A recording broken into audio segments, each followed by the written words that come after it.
With so many meal kit services out there, it's hard to find the right one for you. Here's what sets Home Chef apart. Home Chef offers delicious meals anyone can cook. They'll recommend meals based on dietary preferences such as calorie conscious or vegetarian. They even offer microwave and oven-ready options that save you time and effort in the kitchen. Your box arrives weekly with recipe cards and perfectly portioned ingredients. For a limited time only, go to homechef.com/art19 for $90 off your first month. That's a value of 10 free meals at homechef.com/art19.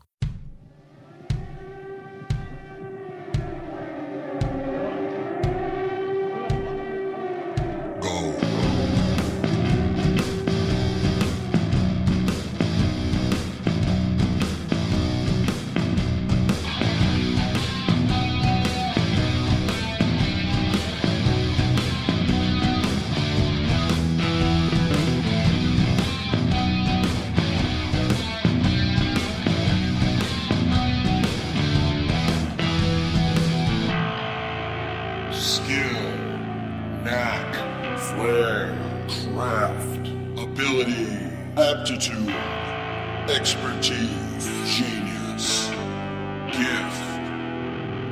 I'm the fucking talent. Hey, what's happening, Mike Schmidt, 40-Year-Old Boy Podcast. You know me. It's right. It's me. It's Mike, your buddy, your pal, the guy with the show. He's here every week. He does a show for you. Every week seems strong. Honestly, I'm not going to lie to you. These days, every week seems strong, but I'm still there in your house every week. Whenever you try to listen to me, you put me on a plate and you go ahead and listen to the show. I don't know. Do you, do you listen to the show on a plate? Do you place me on a plate? Maybe you do. Maybe that's how you handle it. You serve me up like look, I'm serving up the hot takes. So you serve me up like a fine dinner on your best china. You go ahead and put it out on the old dining room table, get a lace napkin, some sort of fork, knife, and spoon arrangement, and you just put the iPod right there on the old plate, and you just have me serve you up a fucking word dinner. You want a word dinner? I'm the guy. I'll just put on my chef's hat. I'll grab a toque, as they call it in Canada. I don't know if the chefs call it that in Canada, but I know that the Bob and Doug McKenzie did. And they're my go-to. Whenever I'm looking for anything that was called something in Canada, I'm going to go ahead and refer to Bob and Doug McKenzie because they hit a mouse in a beer bottle and it worked out great for them. And they worked with Max von Sydow.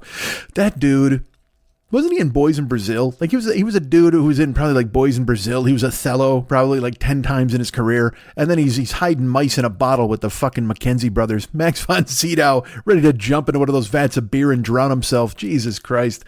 It's always funny when some guy winds up on the fucking wrecked shores of his career and has to take any gig that comes his way. Fucking like Ray Milland with Rosie Greer in The Incredible Two-Headed Transplant. Everybody's like, what the fuck are you doing in here, Ray Milland? You've got 2 Oscars. And that could be a lie. I don't know how many Oscars Ray Milland has. He might not even have an Oscar. He may never even been to the Oscars. He may never even watch the Oscars. I don't know much about Ray Milland, but he seemed to bolster my story here, so I'm going to go with it. Ray Milland, he was one of those. He was in like film noirs. He was always in those movies like The Lady Screams Twice, bullshit like that, you know. And he was a guy. He was a heavy. People loved him. And he made all this money, and I don't know if he made money. It's the 50s. It's the studio system. You're just a Walmart cashier who has to memorize dialogue at that fucking point. That's what they did, man. They would just exploit the fuck out of everybody. It makes me laugh when people are like, if we could just go back to the 50s when the times weren't as complicated. Yeah, because fucking you did what you were told. That's the problem, is you had to do what you were fucking told, and nobody wants to do what they're fucking told. So you know what? We grew up and grew out of it, and now people are just fucking agitating to go back to those times when there was a studio system. These actors shouldn't make so much money. They should just make movies under the whip of Daryl Zanuck. He should be there cracking the fucking whip on Brad Pitt. He should work for free, that Brad Pitt. He should thank Mr. Zanuck for stealing whatever money he stole from black people and he opened up a goddamn movie studio. Fuck everybody. Athletes shouldn't be paid. Actors shouldn't be paid. But goddamn, do I want to watch baseball and movies? People are so dumb. And you know what? This is one of the hot takes I was talking about. Go ahead, set me up. I might get your lace napkin out, tuck it into the front of your goddamn button shirt, and just have yourself a fucking noun lunch. That's what I'm giving you. I'm giving you a fucking laugh breakfast. Take this and choke it down, baby. That's how you just put that fucking iPod right there on the plate, stare at it, hit play, and just let it all wash over you. Just have a fucking adjective stew and a fucking conjunction salad. There you go, a conjunction salad. What's that function? To fill you up with words and so you're no longer fucking hungry. There you go, baby. Ingest me. Bring me into your body. Swallow me. Swallow me, everybody. Who swallows out there? Is it you? Is it you? Don't spit me out. Don't tell me I'm lukewarm so you will expel me from your mouth. That was, oh my God. Did you hear my throat catch there? I tried to do a breath and then there was a noise, like a little, you know what it sounded like? It sounded like my uvula cracked a whip. Did you hear that noise? I didn't like it because it felt bad and it hit the back of my throat. It stings. I might have a lash mark. I don't want to have a lash mark on my fucking uvula. Oh, if the uvula's wielding the whip, he's probably not going to whip himself. I might have a lash mark in the back of my throat, just on my tongue. That's me flapping my tongue around. Ooh, it stings. My throat stings. Whatever I inhaled, it wasn't good. There was a gnat around here earlier. I hope it wasn't him. Holy fuck, what if a gnat just climbed into my mouth? I don't want to do that. Look, nobody likes that kind of protein. Nobody wants to eat bugs. This isn't fucking Snowpiercer. I'm doing a show, for fuck's sake. Captain America running from the back of the goddamn train, Ed Harris in the front, and in between, you just got to see the fact that you're eating fucking roaches ground into a goddamn Knox Blocks powder. Fuck that. Nobody wants to eat protein blocks made out of fucking roaches, Snowpiercer. What the fuck, man? I think I've mentioned that on the show before. There's times, you'll see something in a movie and it just stays with you, man. It just lurks in your fucking brain.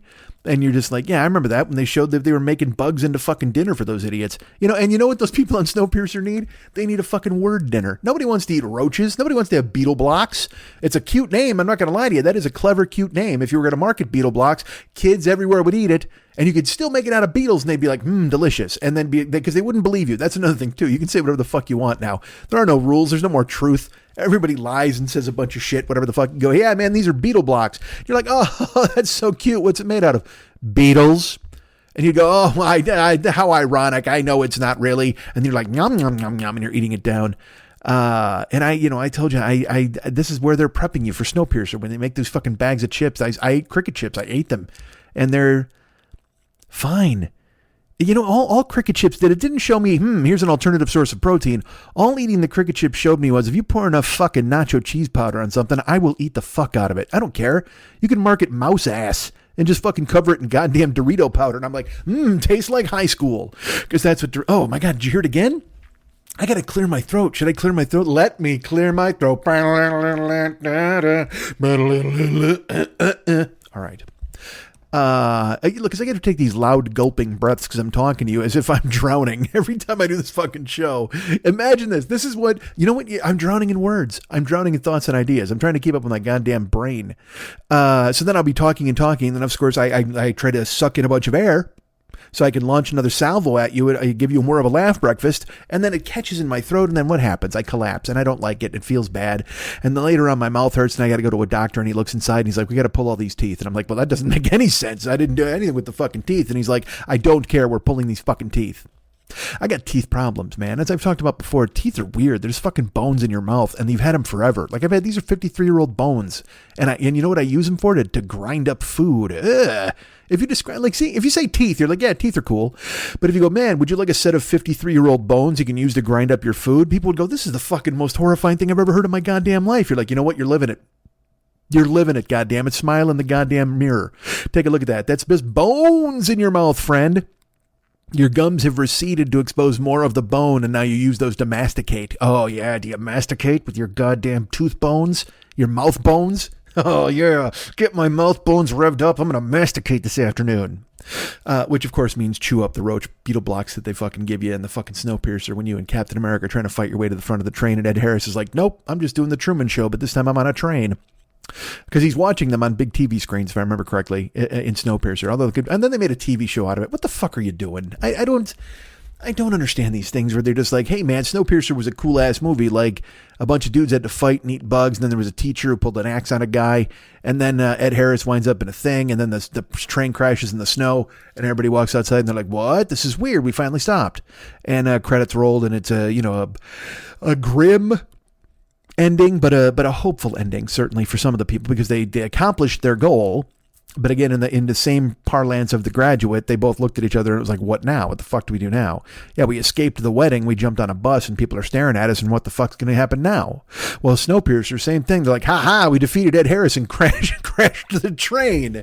And now we have to live outside in the minus 40 degree weather. All of a sudden, Ed Harris's idea of having a train that kept you alive and warm didn't seem like that bad of an idea, did it, at the end of Snowpiercer? Huh, Captain America, you fuck? You're all cool in your black hat and your black leather jacket and your mouth full of fucking Beatles. You're like, fuck this, man. Let's take it to the front of the train. And then you fight your way out to the goddamn front. And there's Ed Harris. And he's like, hey, I built this train so you guys could stay alive. And you're like, fuck you, Ed Harris. And you kill him. And then the train crashes. And then you poke your head out. And it's like, you're like, ooh, it's cold. The end. Way to go, man. Ed Harris was just looking out for you. He kept you warm at night. He gave you blankets and bugs. He told you to fucking eat them and wrap yourself in one and eat the other. You could have eaten the blanket. Let me tell you this. You could have saved all your beetle blocks and wrapped yourself in it to keep yourself warm and then eaten the blanket instead. Maybe it's on you. Maybe you're too fucking picky these days. If you're living in the back of a fucking train, maybe you should be happy to get a goddamn bug breakfast. Maybe, right? A lot of breakfast is the word of the day here. If Pee-wee was here, they'd scream every time I said it, and yet I will try not to say it anymore. Good Christ. All right. Well, I'm glad that you're here, and I'm glad you've stuck with me, and I'm glad you're listening to this show. By the way, I'm presuming all of those things right now because you might not. You could not listen to this. You may think to yourself, well, I'm not going to go ahead and listen to this fucking guy anymore. And then this, oh my God, what if I did that? What if I thanked you all for listening, and then nobody listened? And then this would be the loneliest thank you ever recorded. It would be like on a tape somewhere and nobody would ever hear it. So then it would be a thank you that went unacknowledged. Oh, I don't think I'm prepared for that. I don't think inside of me, that just feels fucking lonely. Doesn't it feel lonely? If I recorded like my own voice and then I put it out there, I'm like, you know what, man? Thanks guys for listening. I really appreciate it. And no one fucking listened. And then it was just this eternal thank you that echoed into nothingness. Oh, fuck. You know what? I'm going to wrap myself up in blankets and bugs at this goddamn point. That's fucking depressing as hell. Who the fuck am I to think of that out loud? Dude, look, the world is weird enough now. Let's talk about this for just a second. First of all, what is time, really? I know this show's coming out on a Tuesday, and I apologize for that, certainly. I don't apologize, but I do. We're trying to straighten things out and get things squared away, and we're going to do that, and it's all happening. I declared yesterday, I was like, you know what? I'm going to get up, earlier today, it's fucking late Monday night. I declared, all right, so Sunday night, I declared, you know what, tomorrow, that's it. Because I was trying to do the show Sunday night. And I'm like, all right, let's fucking do it. And then I'm like, you know what, fuck it, tomorrow, get up. Monday, this is going to be the first Monday of the rest of your life. You're going to do this, God damn it. And, and I got to tell you something, man. The first Monday of the rest of my life, I made some incremental progress. Certainly, I didn't do as poorly as I thought I would. And yet, unfortunately, I went to bed at like 8 a.m. on the first Monday of the rest of my life. And then I tried to set my clock. I'm like, all right, you know what? If I just get up at like 12:30, that's 4 hours, but I can kind of zombie through the fucking day and I can record a show before I go on Twitch. And then I fucking hit the snooze until like 2:45. And it's 88 degrees here in LA. So it's like you're sleeping and it's warm and it's nice. But then you open up the doors and windows and there's a breeze and you're like, oh, that would have been even better to sleep in. I should have gone outside, but I can't because all of my fucking pool furniture has SARS. Dude, I went out the other day. My pool, look, I have a pool. All right. It's not my pool, but it's a pool and it belongs to this apartment complex. I've lived here 23 fucking years, dudes. And this is not a fucking joke. They have the same fucking pool furniture out there. Same chaise lounges, same chairs. They've acquired new chairs. In the past, 4 years, they bought other, new chairs, but so fucking what? Now, there used to be a fucking manager here. There was a couple of sets of managers here who would clean the pool furniture, every day. They'd go out and shine it up and make it clean. But now, I went out the other day. Well, actually, the day I got the first vaccination. Was it the first vaccination or the second? The first, I think. And I was like, fuck this, man. You know what? I'm going to go sit outside. I haven't sat outside in fucking forever. So I threw on some earbuds, and I sat outside. And all right. I went outside first of all, and then I went to the fucking chairs, and I just stared at them. If there were teenagers in my building, they would write "wash me" on them with their index fingers, and then immediately have to cut off those index fingers because they've acquired some disease. I mean, it was just, and this is all of them, not just the fucking chaise lounges, not just the regular fucking chairs. It just looks so bad, and I don't know what the fuck people are thinking. It made me, what it made me want to fucking do, seriously? I just wanted to throw them all in the pool. That way, at least they get fucking coated or something. They get fucking squared away, and I'm not going to scrub them because, who the fuck am I? An employee? Fuck all that. And I guess possibly I could go do something like that, but I looked at every chair because I wanted to lay in a chaise lounge. I'm not going to just sit in a fucking chair because then you're just like a grandpa. But I'm like, no, fuck this. I'm going to go ahead and find something that's a chaise lounge and lay down in it. And I finally did, and I was so fucking gross, but I didn't, what am I going to do? Fucking not do it? I had to do it. I had to get out there. I had to get out there, everybody. Don't you understand? I had to get out there. And so, I laid out with earbuds on, and I tried to ignore how filthy the fucking furniture was. And it was great to have the wind blowing and the sun in my face, but Jesus Christ, it was so dirty. I could feel it crawling up my neck. It was so gross. And I lay there and I listened to fucking, what's that song? Fucking, it's from the end of Heat. You know the end of Heat with Pacino and De Niro when they run out in the fucking airport and the plane's coming and the lights are on and they're chasing each other with guns. And then it ends and over the credits. It's a song. Well, I mean, before the credits it starts, but then through the credits, it's called God Moving Over Water, I think, or something like that. I don't remember exactly, but it's fucking Moby, and it's instrumental, and it's just. And I laid in the chair, and honestly, I have to admit, again, whatever, who cares? You're like, whatever, Mike. I teared up, you know what I mean, because I was excited that I got vaccinated. I'm laying out there, and I'm in the sun, and it was just fucking sweet as hell. Did I tell you this already? See, here's another fucking thing. I live in an echo chamber. I do Twitch streams, right? And so I wind up talking on there, and then I say things, and then I go to do the podcast, and then I think to myself, well, fuck, did I already say this to you guys? I don't know, man. And you're all very kind, because I mean, if I do repeat myself, I am a doddering old man at this point. I'm 53 fucking years old. So as I've talked about clearly with my mouth bones that are masticating food all day long, my 53-year-old mouth bones, the exposed bones in my mouth. Yeah, all right. You're all so, but and I guess fuck this 53-year-old thing. Who cares, man? Again, like I said, what is time? What is time really? You're not going to hold me to some schedule. We can just do whatever. This podcast can come out whenever we want it to. I mean, it could come out when I'm 54. What if I did that? What if I didn't do a show for 4 months? I'll tell you what, you'd have one empty plate on your goddamn dining room table. You would be so malnourished because you didn't get your goddamn noun lunch. You're like, oh no, man, bring me the fucking noun lunch. I demand it. I must have it. Yeah. So you're all very kind and super nice to indulge me, and that's very nice, and I appreciate it. And you're all the best people I've ever met. Really. No, really. I mean that sincerely. You're all the best people that I've ever met in my goddamn life.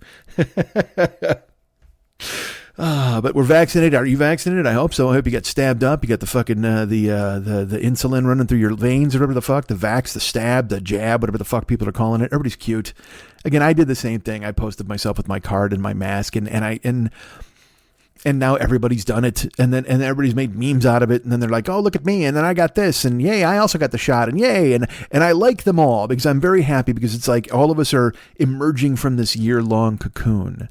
But again, it always strikes me as odd because it's so, we're Facebook, social media, all of that is just this coming together of everybody on the planet.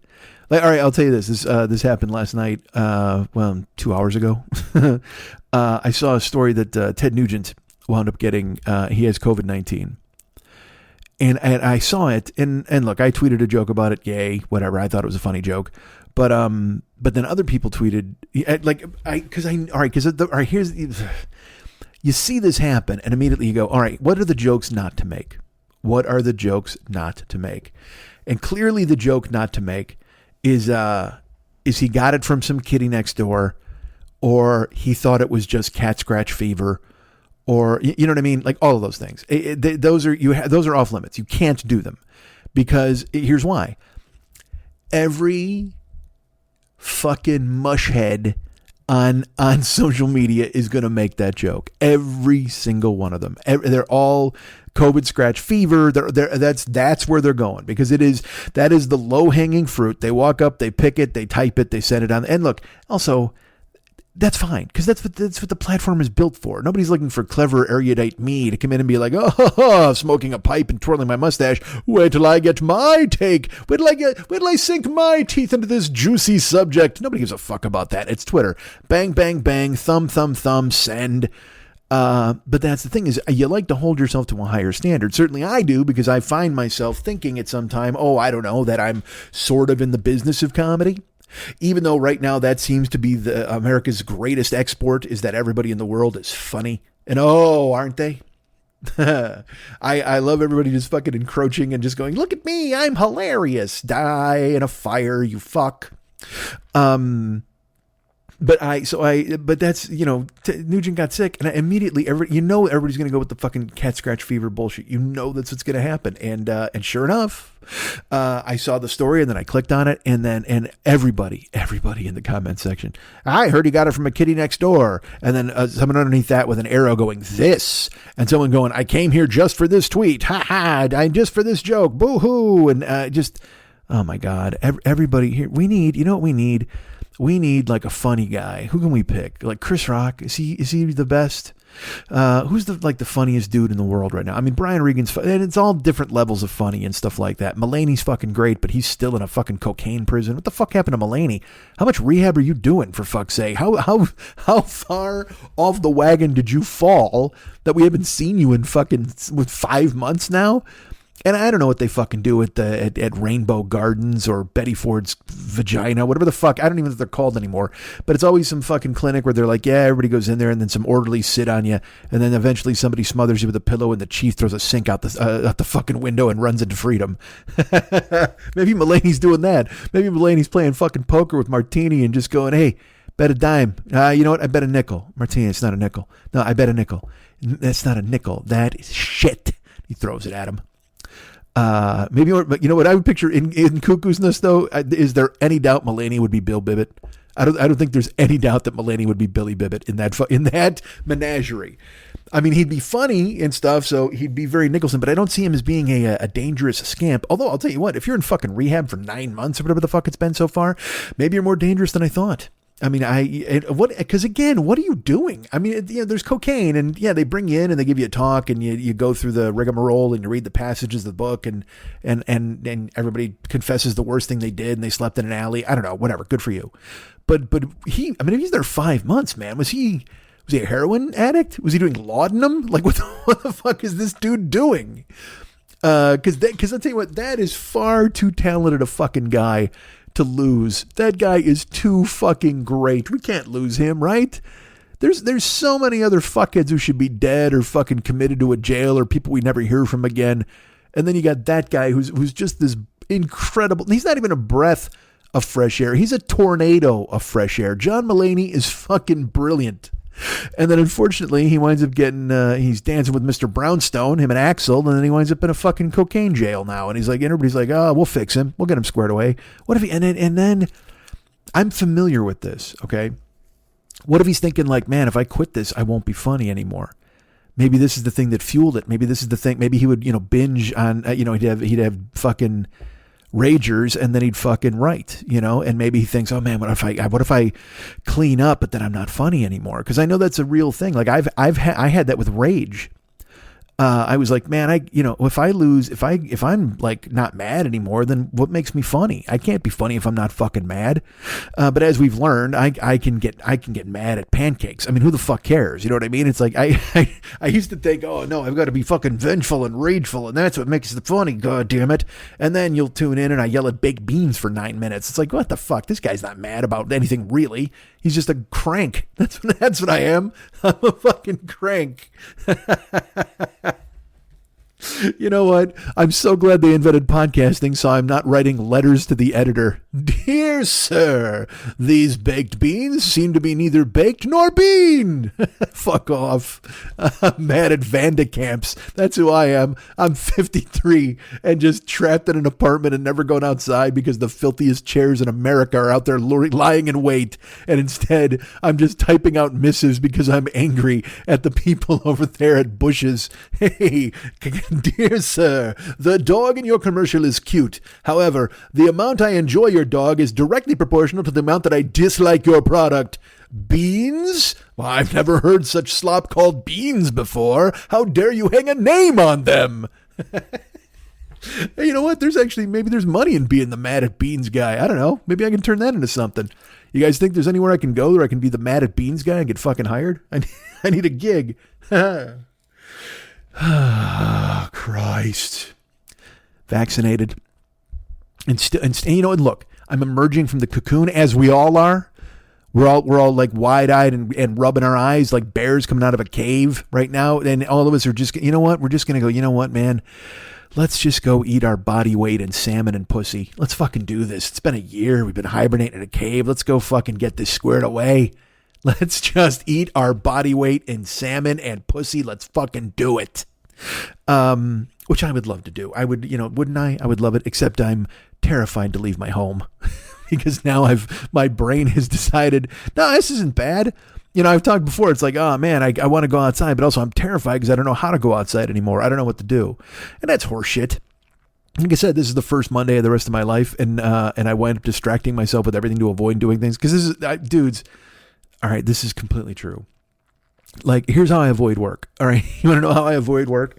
Cause I tell myself nobody wants to hear me do a show. And I know it's dumb, whatever. Fuck. I know, cause I know I'm wrong. And now that I'm in the middle of doing a show, I'm like, hey, I remember how to do this fucking show. I'm actually good at this, which is stupid and weird. And you guys are all like, oh my God, what the fuck? But I know. But I mean, do you ever have a crisis of conscience? Let me ask you this. If you're at your gig and you're doing what you do, if you're doing something, if you're closing a big deal, over fucking gimlets down at fucking the XO Steakhouse or whatever the fuck, and do you think to yourself, oh man, I don't know exactly what I'm doing here. This is fucking weird. It's something you've done your whole life. It's something that's built into your muscle memory. And then you're like, fuck. It's like I told you with driving. When I would drive, when I was doing Uber shit and stuff like that, I'd be driving and then you'd be driving for like 11 hours. I'd be driving all fucking night or whatever the fuck and picking people up and dropping them off, whatever. But occasionally then I'd be on the freeway and for some reason I'd be seized. And I've talked about this on the show before. Yes, I know. Don't fucking yell at me, but I got to bring it up now for new people because I know there's new people, right? With my new schedule, I'm sure people are just breezing by. Well, that's actually a lie. People on Twitch are tuning in. Anyway, what the fuck? So when I would drive, there'd be these moments where I'd be on the freeway and then I would think about what I was doing. And I know you're like, well, you always think about what you're doing. Well, no, not really. Sometimes you just do stuff. You know what I mean? You get up, you take a shower, you go check the mail, you sit down, you read, you go back out, you say hi to somebody. You're on autopilot a lot of the time in your life. And when you're driving, that's also the case. I mean, you're paying attention to traffic, you're seeing your mirrors, you're at 10 and 2, whatever the fuck. But you also relax, you got your radio going. You're not thinking about driving because you've driven for so fucking long. It's baked in. It's part of your existence now. It's what you do. I go out, I step on the brake, I punch the button to start the car. I back out, make sure my fucking passenger side mirror doesn't catch on the fucking post of my goddamn carport. I back out enough to where I cut an angle, but then I have to pull forward a little because I don't want to hit the building, but I can't pull out if there's whatever the fuck. It's all this, it's just mental memory. And then you punch the button for the carport, you drive out, the gate, whatever. So and you just do it. So I'm on Uber too. I'm pulling up, I'm picking people up, I'm driving them here or there, whatever the fuck. I'm looking at the phone, trying to keep track of the route, listening to music, whatever they want to listen to. And then, but I would find myself, I'd be on the freeway. This happened a few times. And I would go, I would start to think about, I would really think about what I was doing. I wasn't thinking like, oh yeah, I'm driving, I got to get this guy home. I would think that I was in a, probably 1,000-pound hunk of metal. And it was, and I'm going 75 miles an hour. And I'm not alone. I'm surrounded by other people in hunks of metal going at varying speeds, whether it be 75 miles an hour to match me, or 80 miles an hour to pass me, or 55 miles an hour to get in front of me and annoy me. And by the way, I'm controlling all of this with my feet. I barely trust myself to stand up these days, and I'm now piloting a 1,000-pound, essentially a bullet. This is a bullet. I'm in a 1,000-pound bullet going 80 miles an hour, surrounded by other bullets, all going 80 miles an hour. And it would just bring this intense wave of what the fuck are you doing? Why are you doing this? Only crazy people would do this. Who does this? Why are you? And I would really sweat. And I mean, physically, like I would start to break out in a sweat, and I'd grip, because I usually just drive with my left hand. I just do. I got my left hand up on the wheel, and my right hand is whatever the fuck. It's in my lap, whatever I'm doing with it. Don't ask. But that controls the phone and the radio and all that other bullshit. I'm not a 10 and 2 guy. I'm a 10 guy. My hand's a 10. But, and occasionally my hand will be at 9. It'll slide down there. Occasionally I'll have my hand at 7, but it's usually my left hand that's doing the driving. It's not even usually. My left hand does all the fucking driving. But then when I would have these thoughts where they would flash over me where I was out on the concrete, I'm driving 80 miles an hour on a bullet and I'm trying not to fucking hit other bullets. I would fucking, I would panic and I would reach out and I would then I would go 10 and 2. Then I would hold the wheel. And then I would start to really concentrate on what I was doing and start looking at people. And don't do this. I don't recommend this, because if you do that, if you start thinking about your driving and what's going on and what the people around you are doing, and you hold the wheel tightly and you start to go, all right, mirror here, mirror there, take a look, this guy's here, you will freak yourself the fuck out. I mean, because when you're just driving, you're driving. That's fine. Go ahead and be driving. That's totally cool. But if you're not, if you start to intensely think about things, if you're not just doing it and you're actually concentrating on what you're doing, Jesus Christ. And I told you, I would have this thought where I would be like, man, you know what? If I sneezed, I could, and like a bad one, like somehow my eyes closed or something, somebody could cut in front of me and I could smash into them. Or even worse, I'm thinking I could smash into them if I sneezed, or I could run off the road, or any of those things. But then even worse, what I would think was, hey, what if everybody else in these other bullets fucking sneezed and then they fucking converged upon me and I got smashed? Because you don't control anybody else in these other fucking vehicles. You don't control anybody. All you can control is yourself and hope. And man, hope is in short supply a lot of times at 80 miles an hour, for fuck's sake. If you think about it. If you don't think about it, then you're fine. You're just fucking cruising. It's totally cool. But if you ever really think about what the fuck you're doing, you're like, oh my God, this is terrible. I can't understand what I'm doing. I could kill myself and others by not paying attention. But then you overly pay attention, and then you could really kill everybody because you're gripping the wheel like you're fucking a drug addict trying to get a fix. It's terrible. So you're gripping the wheel like you're Mulaney on his way to rehab. What a drag for that guy. You know what? Fucking young. The whole world on the tip of his goddamn tongue, shoulders, cock, whatever the fuck. He owns it. A woman he loves his wife. He fucking just adores her. He posts about her all the time and stuff. And he's highly respected by everybody in the industry. Everybody knows. And then you're like, and he gives into this fucking, I don't want to say weakness. That's a bad word to use in that. Addiction, I guess. Just call it that, because that's what it is. And he'd been through it before, because that's the thing. He'd been through it, and then he kicked it. And I don't know if it was booze, too. It was booze and coke, right? I think it was. The fuck do I know? And why am I Gladys Kravitz all of a sudden peeking in fucking John Mulaney's goddamn window blinds? Leave him the fuck alone. Let him get better. Why did he come up? Why did I even bring his name up? I can't remember. Look at me drinking water on the air. Because I was talking about getting the funniest guy in the world to do something, right? I don't know what it was. Oh, this is what I was going to say. Exactly. Because my first thought was Chris Rock, and then I went to Mulaney. And because I was talking about how everybody in the fucking world is funny. Ho, ho, hilarious. Oh, look at me. I've made a meme. Isn't it great? And I don't understand people that do dumb shit like this to make memes. Like I saw some dumb thing on like Facebook where somebody, and again, this is you're not impressing anybody. Somebody made it's a meme, but whatever. Somebody made brownies, but they made the brownie in like a mold pan. So that was like a corn cob mold pan. Like I guess you would make a corn cob looking cake or corn on the cob fucking decorative. I don't even know what it was for, but it was some tin, some muffin tin or some cake tin that would turn your cake into a fucking ear of corn. Well, this person, of course, put brownie batter in it with fucking walnuts or whatever the fuck. And then they baked it, and then they made a meme out of it. They put all the brownies on a plate, and then they put the tin next to it, and they said, I didn't have a cake pan or a brownie pan, so I had to use this tin, and now nobody at the party wants to eat my brownies. And because they look like fucking shit logs. That's the thing, is the brownies are filled with nuts, and then they're like an ear of corn, but they're bumpy and stuff. It just absolutely the worst low hanging fucking fruit in the goddamn world. And I saw somebody, I forget who posted it, and whatever the fuck. If you like that kind of thing, good for you. And because I can't imagine, look, you might like me, you might not like me. I don't fucking know. But why are you listening up to this point? We got to be 20 minutes into this fucking thing now. if you're gone by now. If you listen to 20 minutes of this and you're still here, then I guess you like me. But if you also like the shit brownies, good for you, I suppose. I can't tell people what to like and what not to like. This is the dichotomy of me. I'm like, that sucks, dude. That fucking blows. How could anybody like that? And then in my brain, I got to go, I don't know. Maybe people like stuff. Just fucking relax. What do you give a fuck what people like? If somebody likes shit brownies, they like shit brownies. But here's what I see in it as a comedian person. And that's all I am. All right. When I see that sort of thing, that means that somebody in their brain went, you know what I'm going to do? I'm going to make some brownies that look like shit. And their buddy is just like, oh man, why don't you just make brownies that taste good? And you're like, no.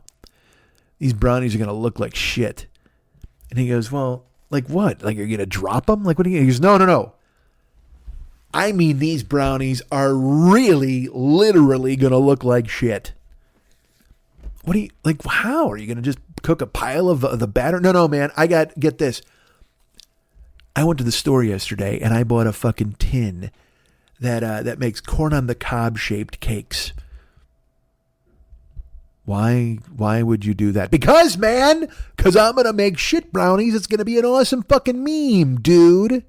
And then that dude had to go to the store. He bought the tin. He saw, he's even in the store. He's like, oh man, look at this dumb tin for corn on the cob. Wait a minute. Hold on. Corn.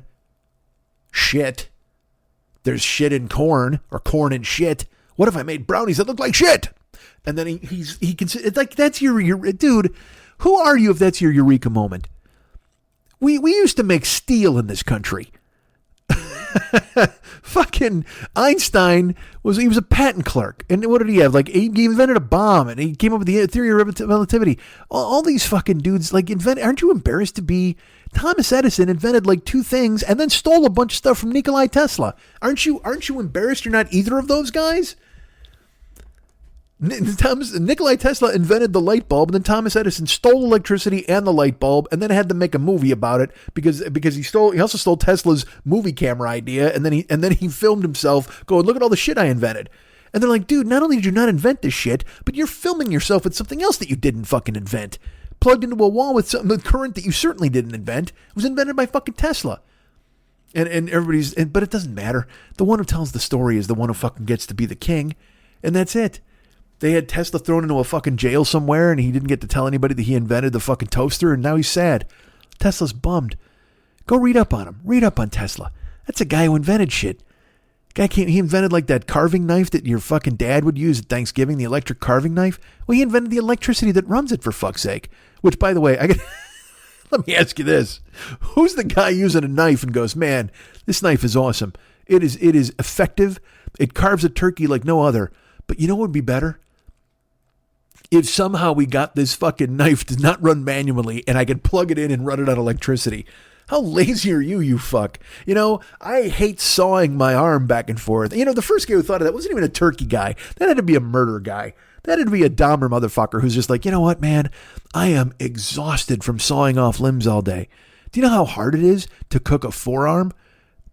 After you've chopped it off, you don't want to do a fucking thing. I'll kill dudes. I'll cut off their arms and their legs, and I sleep for like 12 hours because I'm fucking exhausted. And by then, the meat's going bad. It's fucking terrible. So what I need an electric fucking knife so I don't have to work so goddamn hard. It had to be a murder dude. It had to be. There's no way it wasn't. Nobody ever sliced a roast and went, this is fucking awful. Who did that? Who's like, yeah, you know what? I'm going to go ahead and slice this roast up. If you're out of breath slicing a roast, you need to fucking find a gurney. Don't invent an electric knife. Jesus Christ, what a weird thing to invent. We need to invent the electric knife. Yes, we do, certainly. And eventually we'll invent the Nerf gun. Let's go ahead and get that going. Why not? I need an axe that is so big it can kill 3 people at once. Can I get an axe? Can I get a guillotine with seating for 4? Let's make that. I need it to be as convenient as possible to murder as many people as I can in a small time frame. Let's fucking get this done. And now we're back to Einstein, who invented pushing a button and having a bomb blow up 2 million guys. But Einstein did that. Einstein came up with a bomb. Him and Fat Man and Little Boy, they fucking invented a bomb. They blew the fuck out of everybody. And you're like, wow, I respect that. You know what I'm going to do? I'm going to put walnuts in shit brownies. That dude was in the fucking store. He was seized by his fucking, that was, like I said, that was his eureka moment when he saw the tin in the store. He's like, who the fuck would ever make a cake that looks like a fucking ear of corn? Wait a minute. What if you made a devil's food cake? Wait a minute. What if you made brownies? Hold the phone, Chuck. What if I put nuts in the brownies to make it look like a real nutty piece of corn shit? Oh, Christ. How do you have friends? And then, not only that, he did it. He bought the tin. He brought it home. And then he had to buy the brownie mix. This motherfucker brought the brownie mix. He brought the fucking the walnuts and shit. Told his friend about it. Even his friend was like, I'm leaving, man. I'm not cooperating in this mean bullshit. And then this dude made the shit brownies. And this dude is laughing the whole time because he's so simple. He is so single digit IQ, this motherfucker. He's drinking like 14 cans of beer. He drinks a 12 pack and then 2 more for good measure. He drinks the Pabst, the Blue, and the fucking Ribbon. He knocks it all down, chugs it, baby, as he makes the shit brownies. And he can't contain his glee. He's jumping up and down in his kitchen. He keeps opening the oven, and even his fucking buddy is just like, hey, man, you can't keep opening the oven. They'll never cook that way. This dude's like Ed Grimley on Christmas morning. He's like, oh, I must say. Oh, they must be done, I must say. He fucking keeps opening the fucking oven. Finally, he pulls him out. He doesn't want to let him cool off, but he has to. Lets him cool off, stacks him on a fucking plate, washes the tin, and then he has to do the photo op. Then he's like, oh, you know what I gotta do? I gotta get a photo of this. I gotta get a photo of these shit brownies with this fucking shit tin that I bought. And he does it. And then he posts it. And then I have to see it. That's the kind of stuff I have to see. Fuck Mark Zuckerberg. You know, if you watch The Social Network, it was all about guys trying to talk about girls. That was it.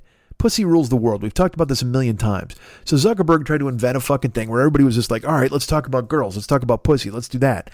And it was fine. And then he fucked over the Winklevoss twins and their other buddy, and he stole all their shit. And then, and did he ever think, did he ever think to himself, you know what, eventually, I mean, this is about girls now, but I'll tell you what, you give this 20 years,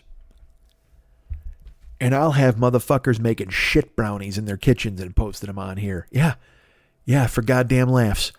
And people will crack up. People will think it's the best thing they've ever seen. Anybody Mike Schmidt went to high school with is going to love the fucking shit brownies. It's going to be the greatest thing. It's going to go around. People are going to go, I can't believe it. It's hilarious. And look, by the way, I saw this on Facebook, and there's a good chance the person who posted it is listening to this right now. And again, as I've said, if you enjoy the shit brownies, good for you. I'm not here to take away your love of shit brownies. I'm not here to be a guy who's like, yeah, no, that's wrong. You should never do it. I mean, would I do it? No, I wouldn't. I mean, that's not even low-hanging fruit. That's the fucking fruit that fell off the tree and turned moldy in the yard. That's the fucking fruit that's on the ground that a rabbit walked up to and he's like, I'm not going to eat this fucking orange. It's nasty. And he walks away. But you love it. If you love the shit brownie, love it. Be you. Yell to the heavens how much you love the shit brownie. I'm not going to judge you. You can do what you like. Because obviously, if you've listened to this show and you like me on Facebook and we're friends, then you like me in some capacity. So I don't want to fucking turn you off and send you running in the other direction. You've been kind enough to go ahead and listen to this fucking show now that it's coming out on the most weird fucking podcasting schedule in the history of the fucking medium. Hey man, this is a Thursday show. Well, it's maybe a Friday show. Could be a Saturday show. Sometimes a Sunday show. You know what? Stick around for Mondays. You know what? Let's do this. Let's try a Tuesday show for once. Maybe that'll be good. You're very kind. So I don't mean to tear apart your love of the shit brownie. Yeah, that's good for you.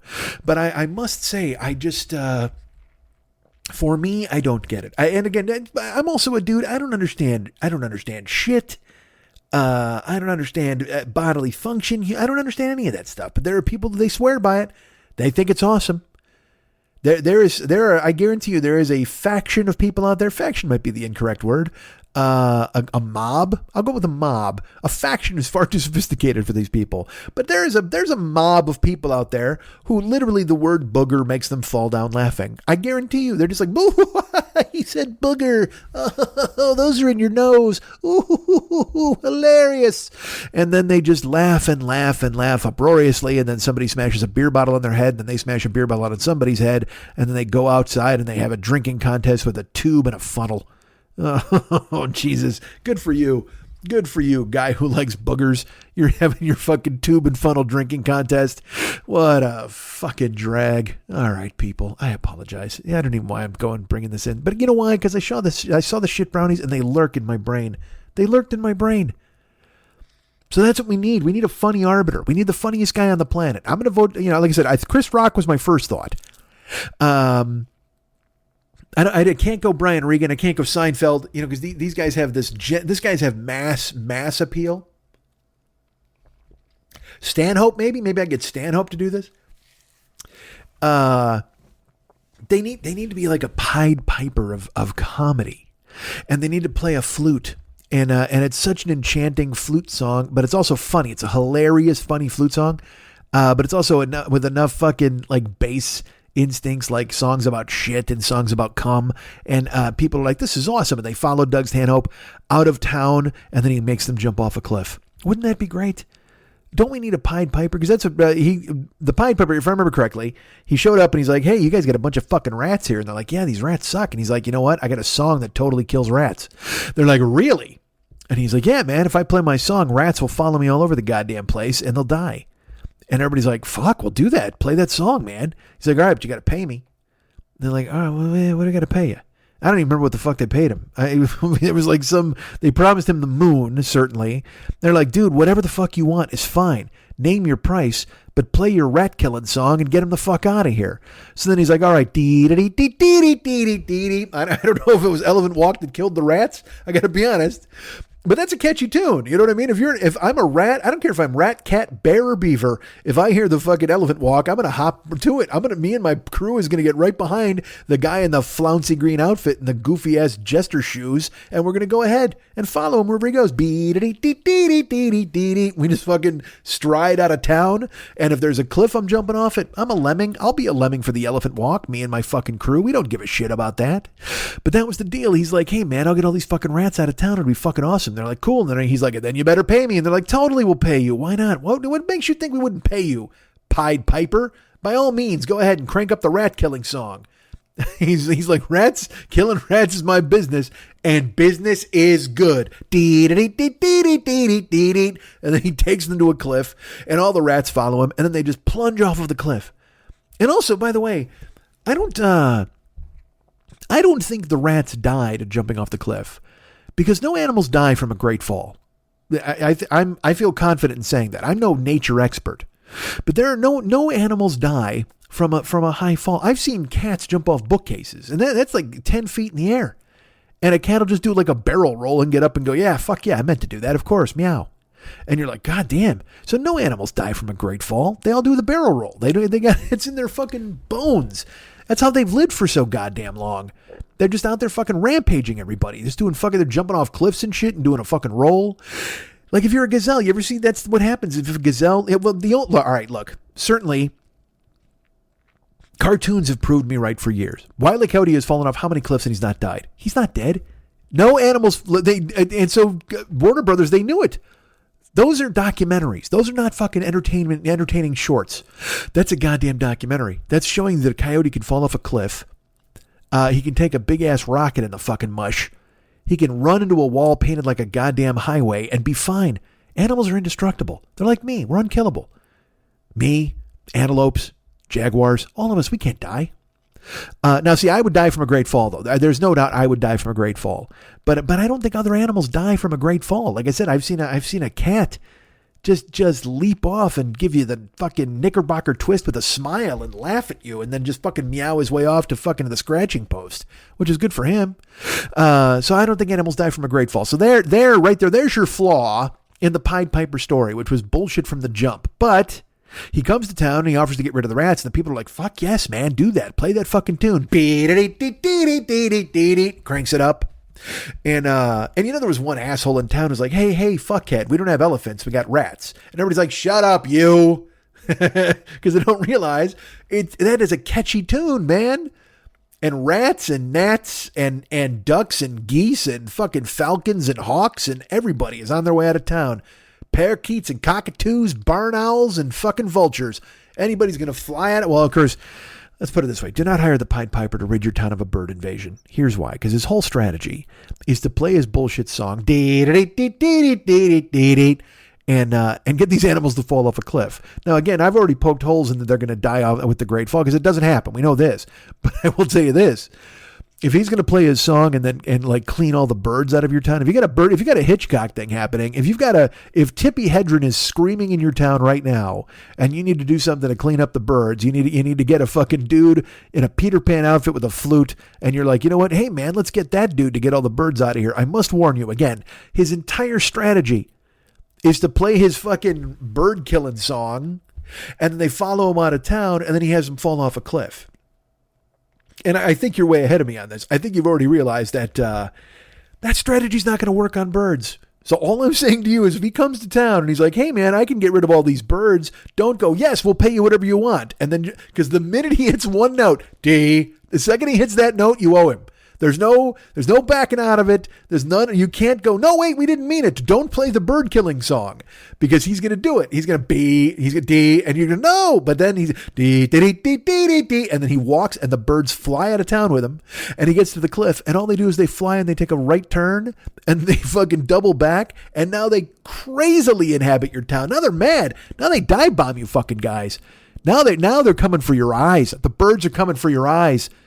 Put on some sunglasses, because there's going to be beaks galore dive bombing your fucking skulls, and then you'll die, and then they'll peck around in your fucking mouth bones. But don't hire the Pied Piper to clean your town out of birds, because again, his entire strategy is to find a cliff and have them fall off. But these guys had rats, so luckily they didn't have birds. They had rats. Like, all right, dude, go kill the rats. Do it. And again, as I've mentioned before, I contest the point that the rats would die from falling off of a cliff, because again, rats also are unkillable. How many times have you seen a rat eating pizza on the subway, and then the train comes and the rat doesn't even fucking move, and the train stops, and then it goes again the other way, and then the rat just looks up and he's like, huh, and he keeps eating his fucking pizza like he's still there. We know this. Rats are unkillable, but it doesn't matter. The Pied Piper's like, you know what? I'll get them on. Because really all you're trying to do when you hire the Pied Piper is just get them out of your fucking town and hope the rats are stupid enough to not come back to your town. So that's what he does. Plays the song, and the rats follow him out of town, right? This is what happened in the story. And the rats, then they jump off the cliff. They're gone. And for the story's purposes, they're dead. We all know they're not. But in the story, they're all dead. And then the fucking Pied Piper comes back to town. He's like, hey, man, how about my dough? And they're like, for what? He's like, because I played my rat song, and to look around here, buddy. There's look over there. You see that picnic table? Yeah. You see all that cheese? I do. Well, that cheese wouldn't have been here about 2 hours ago if I wouldn't have taken this fucking ridiculous storm cloud hurricane fucking rat fest you had going on and thrown it off a fucking cliff with this lethal flute that I carry. How fucking weird is that?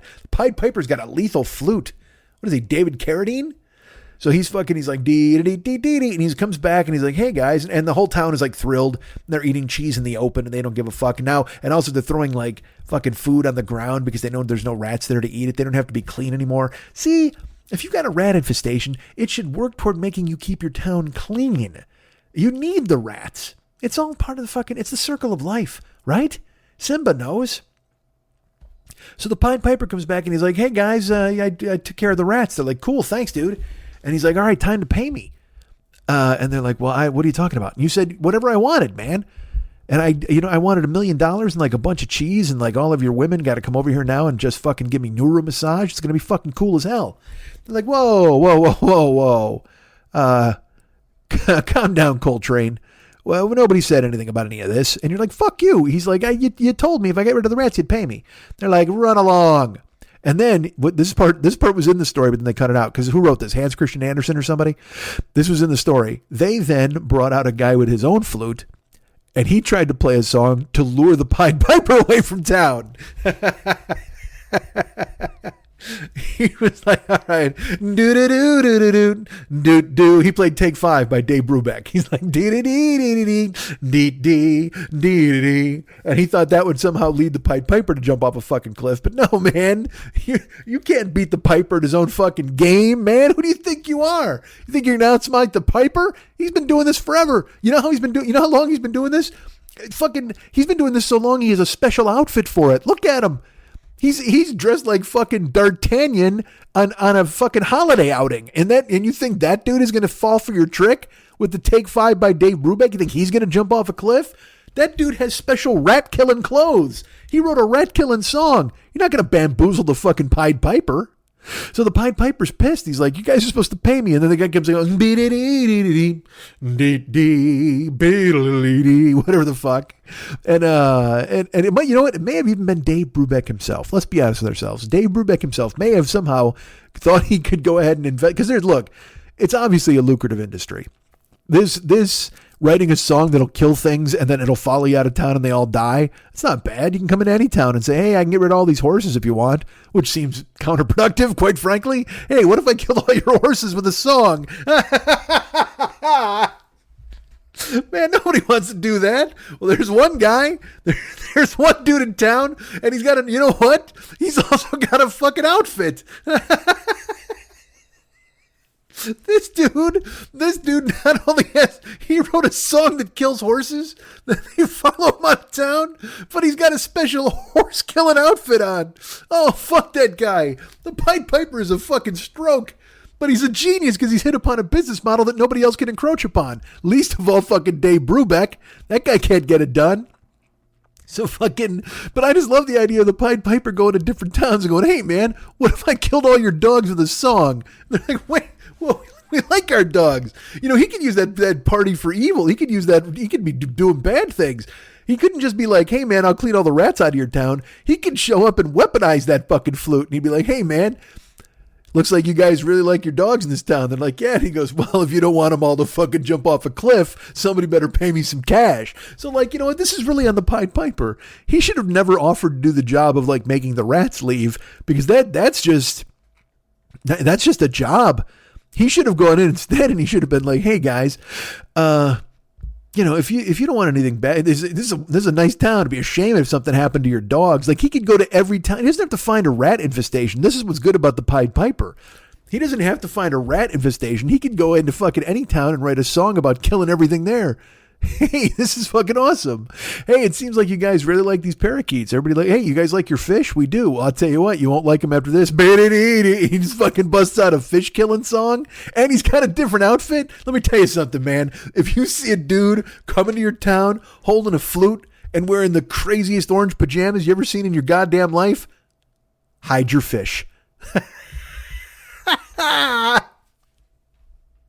Hide your fucking fish, man, because that dude is coming to town to do serious damage. Crazy orange pajamas and a weaponized flute. Let's fucking make this happen, baby.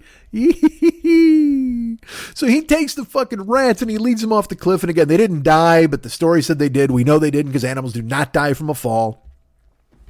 And then he comes back and he's like, hey, man, what's going on? And they're like, nothing. What's up with you? And he's like, all right, well, pay me. And they're like, no. And he's like, what? What do you mean no? And they're like, why would we pay you? And you're like, because he's like, I took the rats on a fucking journey. Weren't you here earlier when you guys booked me to take the rats on a journey and fucking get rid of them? Look at your whole town now. It's fucking awesome. People are eating out in the open. Nobody's got rat bites. The fucking plague is dropped off like 17%. You guys, what the fuck? And they're just like, sorry, dude, can't help you.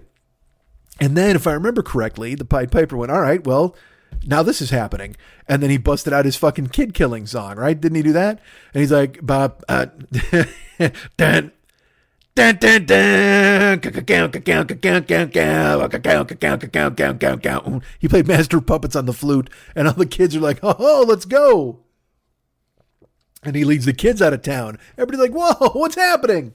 Why are they going with fucking Pajama Man? And he's like, fuck you, fellas. I could have brought the rats back, but instead I'll take your kids. And he takes them to the cliff, and the kids all jump off the cliff. And again, we all know that people die if they fall from a great height. Animals don't. But I will say this. There is another flaw in this story. If somehow the Pied Piper played Master of Puppets and he drew all the kids out of the town, and that he wasn't thwarted by the Dave Brubeck Take 5 guy who tried to be a Pied Piper, which was not going to happen. You're not going to fool him.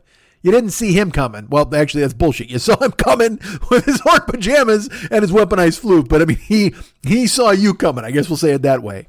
So he wasn't going to get fucking thwarted by his own game. This guy's been in the song that kills things game forever. As I said, he has an outfit for every single animal he could possibly kill. So you're not going to fool him with your fucking Brubeck. So take a fucking walk. So he takes all the kids and he takes them to the cliff and they jump the fuck off, right? And like I said, here's the flaw in the story. They could die because humans, again, falling from a great height will kill a human. There's no doubt. However, this is really all dependent on two things. the height of the cliff and exactly how many rats he took out of that town. Okay, because think about it. If he played his fucking tune and he just let these kids out and they all jump off the cliff, but at the bottom there's like 2 million squirming rats still alive because they did not die. Clearly they didn't from the Great Fall.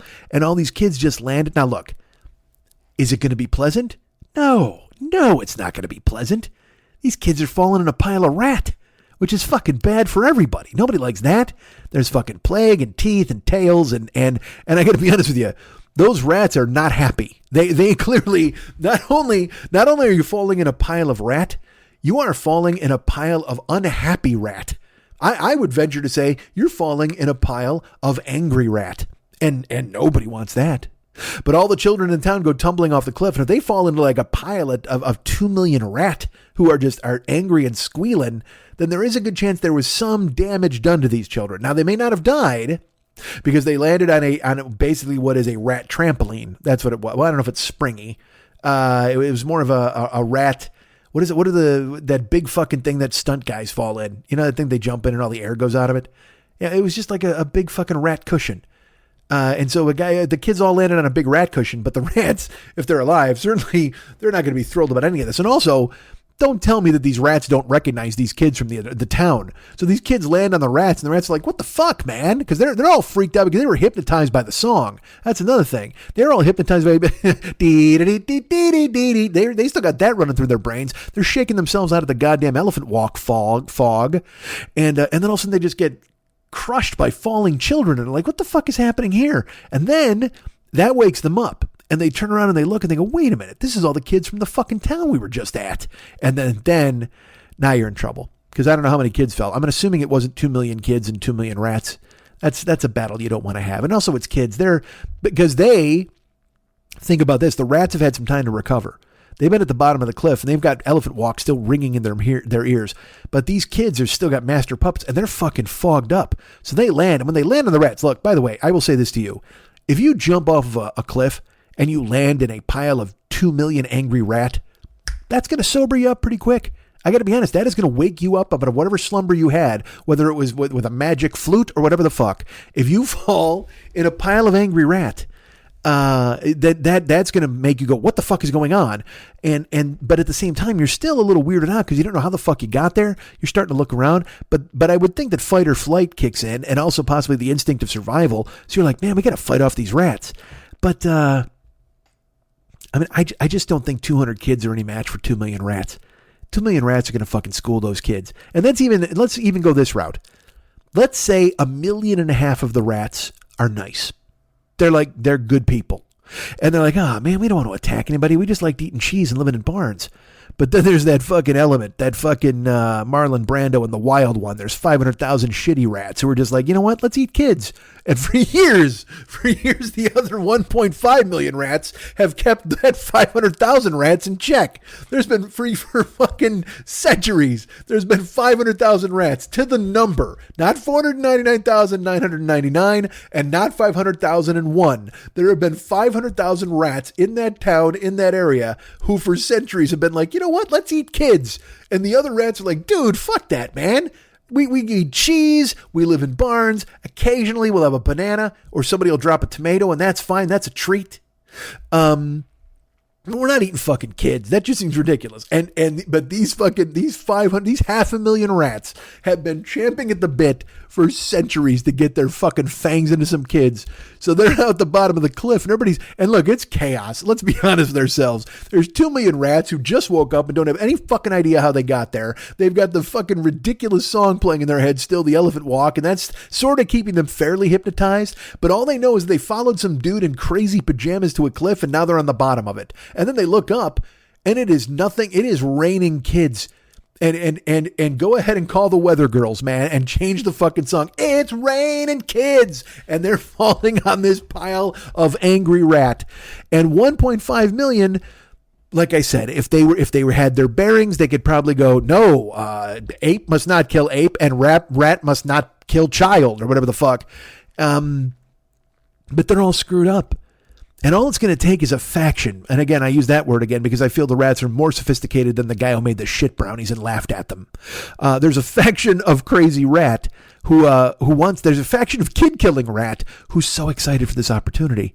And all they've got to do is just leap into action. They're going to, because now these, and because again, like I said, what is it? What did I say? 2,000 kids? 2,000 kids against 2 million rats. That's a mismatch. And even if 1.5 million rats are like the nice kind of rat who cook you dinner, if they're just, if those are like some fucking rat cooking fools or whatever you know what I mean? There's some chef rats. If there's 1.5 million chef rats, and then there's 500,000 fucking T-birds from Grease rats, maybe they're not as tough as I thought. Let's go back. Let's change that. Let's make them. Who could they be? Like what's a mean gang in the movies? My head goes to Jets and Sharks too. I don't even want to be that guy. Don't bring dancing into this because that's going to change the whole fucking thing. Because then we got the music, we got the flute, we got the crazy outfit, and now all of a sudden it's the Masked Singer, and they're going to pull off some giant head, and 2 million rats are going to pull over the stage, which honestly would not be a bad season finale.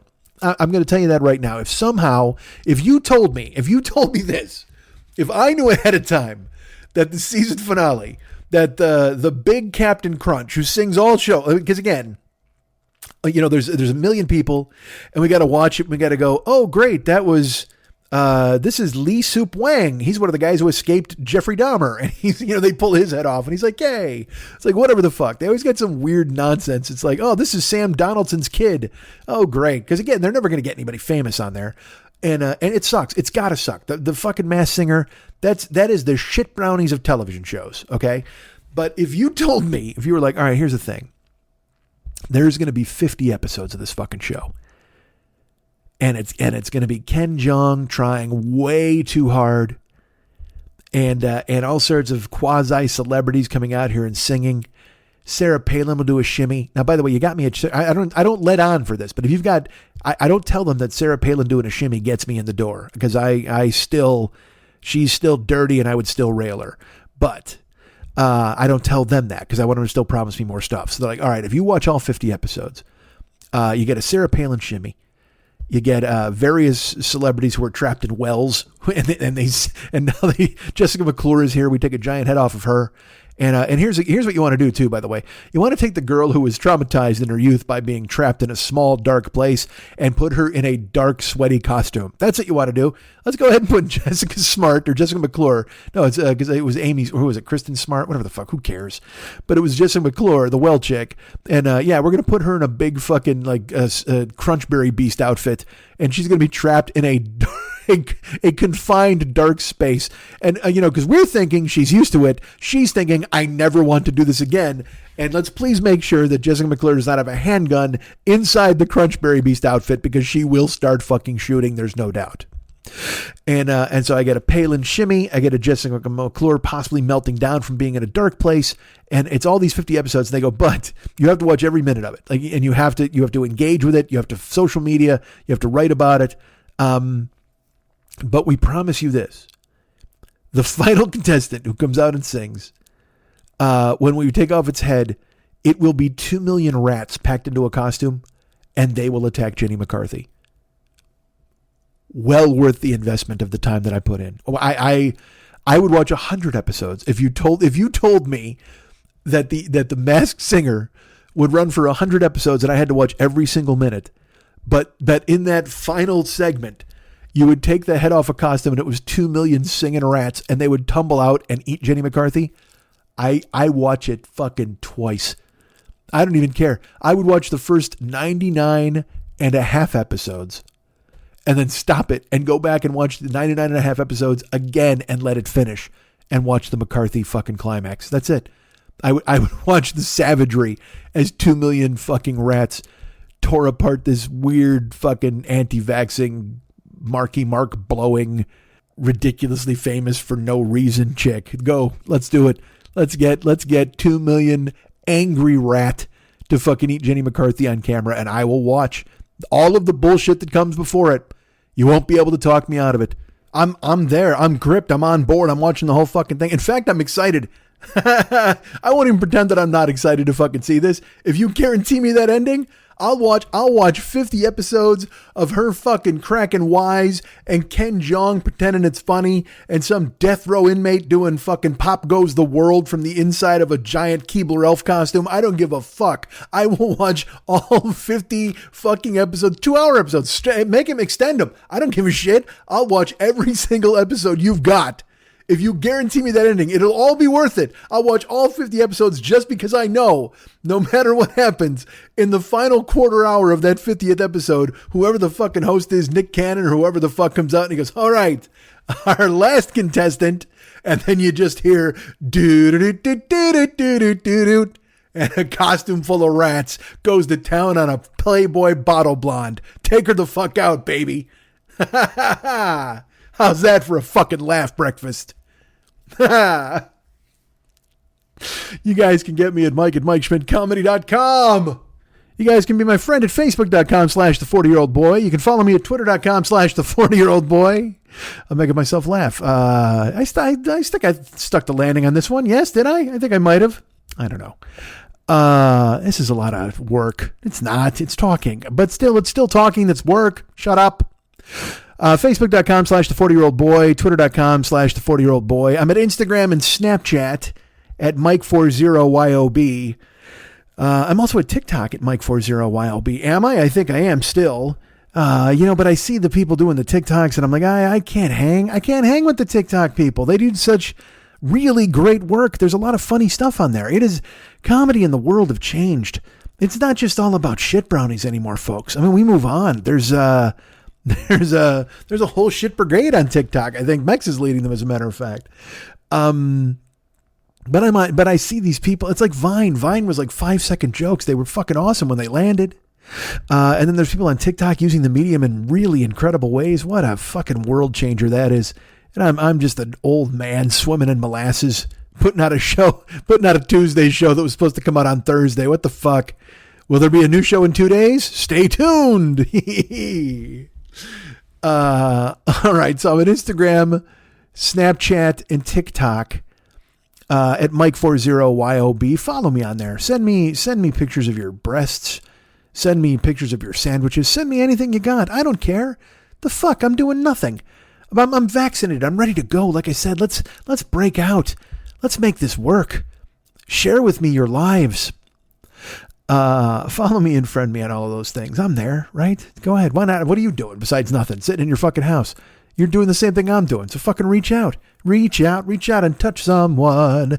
Reach out and just say thank you. That was AT&T's slogan, I believe, when I was a kid. Although it might have been Illinois Bell's slogan when I was a kid. Jesus Christ. Yeah, AT&T wasn't AT&T. It was Illinois Bell. And then I moved out to LA and there was Pac Bell. And then they broke up the Bells. You see what happens? You break up the Bells, then you got T-Mobile, and then you got fucking the AT&T girl getting harassed by internet jagoffs. See, that's because they broke up the Bells. If you don't break up the Bells, the girl from the AT&T commercial can live her life. She's a fucking comedian. She's an improv girl. She's hilarious. She was in a sketch where it was her and another girl, and they were talking shit in a break room. You ever see this sketch? It's fucking awesome. It's worth finding out. Because again, I apologize. I don't remember her name. Her name's like Madagascar. It's some fucking crazy name. And it's probably not that. Malika, who knows? But she was in a sketch, and it was in a break room, and it was two employees. And they're just kind of like, hi, how you doing? What's going on? And then they're talking, and then they reach common ground where they're talking about an employee that they don't like. And they're like, oh my God, he's terrible. And then another dude walks into the break room, and they clam up. And he goes, hey, you guys, you talking about Reginald? And they go, oh my God, yes. And then they all talk about Reginald. And then, and I remember, well, I don't want to spoil it, but it's really it's a funny sketch, and it evolves in a great way. And she's terrific in it, just like she's terrific in these AT&T commercials. How terrible is it that your greatest professional triumph is it accompanied by just jagoffs harassing you because of whatever? And I'm not going to lend credence to it. I don't want to shed light on it by talking about what it is, but she's just terrific. She's so good. And do you know what it's like? I've talked about it on here before, like to fall into one of those gigs where you're a recurring fucking character in a commercial that you're making bank, man. you're not only just making residuals, but they might sign you to some exclusive deal where you've got a fucking contract where they're paying you like real. Look, you're making very good money in residuals usually if they're running your commercial a lot. But man, if you sign a fucking exclusive thing, and she is with AT&T, she's a spokesperson. It's like the fucking, it's like Flo. Stephanie Courtney, who's also fucking hilarious and terrific and funny and nice. And then she falls into the Flo from Progressive thing. And it's like, yeah, that's fine. Pay me. I'll do this. It's fucking awesome. And then she's great in the commercials. Or fucking, who's the other idiot? The Sprint guy. That fucking guy. Nobody likes that guy. Didn't he jump the ship? He was a Sprint guy, and now he's a fucking Verizon dude or T-Mobile. I don't even know. What are those? I don't even know what those are. I hear those. Like Verizon, everybody told me to switch to Verizon. I'm an AT&T guy. Look, I just have been. And should I switch? Probably. But I have a SAG discount with them, and it just seems like it's like, why? That's too much hassle. And you know me. I don't want to fucking do anything. I want to make a call to AT&T and make a switch and then try to call somebody else and negotiate. I don't want to fucking negotiate a new phone deal. Jesus Christ. You know what? Here's my phone deal. I know where it is and I know that it works. There you go. That's it. That's all I signed up for. I have unlimited data and that's all I need. That means I can fuck around and just sit there and stare at my phone for hours and hours and days and weeks. I could be on a desert island and stare at my fucking phone forever. I could, if I have a charger and a phone, I will never be bored. I have infinite possibilities in my hand because I pay for the unlimited data. I can do whatever the fuck I want. I always laugh like in my mind when I hear those people who are like, oh my God, yeah, no, my data's running out. Oh, my phone's getting slow. Oh, they're throttling me. I'm like, throttling you? And look, I'm not Daddy Warbucks, whatever. But you just choose your battles. I want unlimited data, so that's what I pay for. And I get a decent deal on it. My phone bill's not bad. All right, it's kind of bad. I mean, it is, certainly.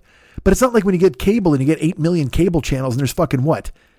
It's like $175. I heard DirecTV for like $230. I don't know why I just raised it $45 in a second, but I did. You know why? Because I'm AT&T.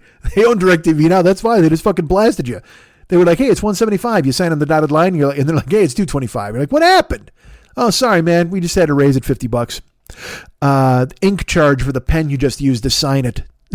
And then Satan pulls off his mask and laughs in your face because he works for all those motherfuckers. Anytime you got to sign a contract, that guy, whoever's doing it, whoever's sitting there with you when you're buying a fucking car, whether you're buying a fucking phone, whatever, any agreement that you're forced to sign, it's Satan. Satan is there lurking. He's got red horns underneath a human mask and he's ready to laugh in your fucking face. It's just going to happen. Just lay back and fucking enjoy it. Satan's going to pitchfork you right in all your holes and you're just going to go, yep, that's cool. It's fine. I needed to sign this agreement. The fuck was I talking about? Oh, yeah. So I'm on Snapchat and Instagram and all those fucking places. Find me. I'm there. I'm cool. I'm not if I'm cool, but I'm there. I'm your friend. I'm your pal. I'm a bitch. I'm a liar. I'm a friend. I'm a lover. I'm a sinner. I'm a saint. I'll show you no restraint. I don't know if those are the words. I'm making them up. Who sang that song? Because there's you know what's funny? This is so bad. This is how my brain works. I'm like, who sang that song? And I was going to say Black Velvet sang it because I thought of the song Black Velvet by Alana Miles. And I don't think Alana Miles sang bitch, but she sang, Black Velvet and a little girl smile. I'll tell you, that's a song that'll get some rats off a cliff. You got to learn how to play that on the flute. If you can learn to play that on a flute, you'll get a lot of things off a cliff. But the Piper's got it down. He's got a song for every animal. Dude, I got to be honest. One of the funny things I ever said is a dude who comes to town in orange pajamas, hide your fish. Or a dude who comes to your town and he's like, hey, you guys want me to kill all your horses with a song? This show's legendary. Wasn't it worth the wait? Maybe. I don't know if it was or it wasn't. But Jesus Christ, that made myself laugh. Like last week, I was world building with the hamster and the bullshit, and now we just rewrote the fucking Pied Piper. This is what happens when you don't leave your apartment, when you have no life to tell you about. See, I don't punch anybody at the bank anymore, so you get me fucking rewriting the Pied Piper thing. And now in my brain, I'm like, would that work on stage? And then I'm like, no, it would not. That absolutely would not work on stage. It's too fucking peripatetic. It would throw people for a fucking loop. I will say this, Facebook has those memories that they show you.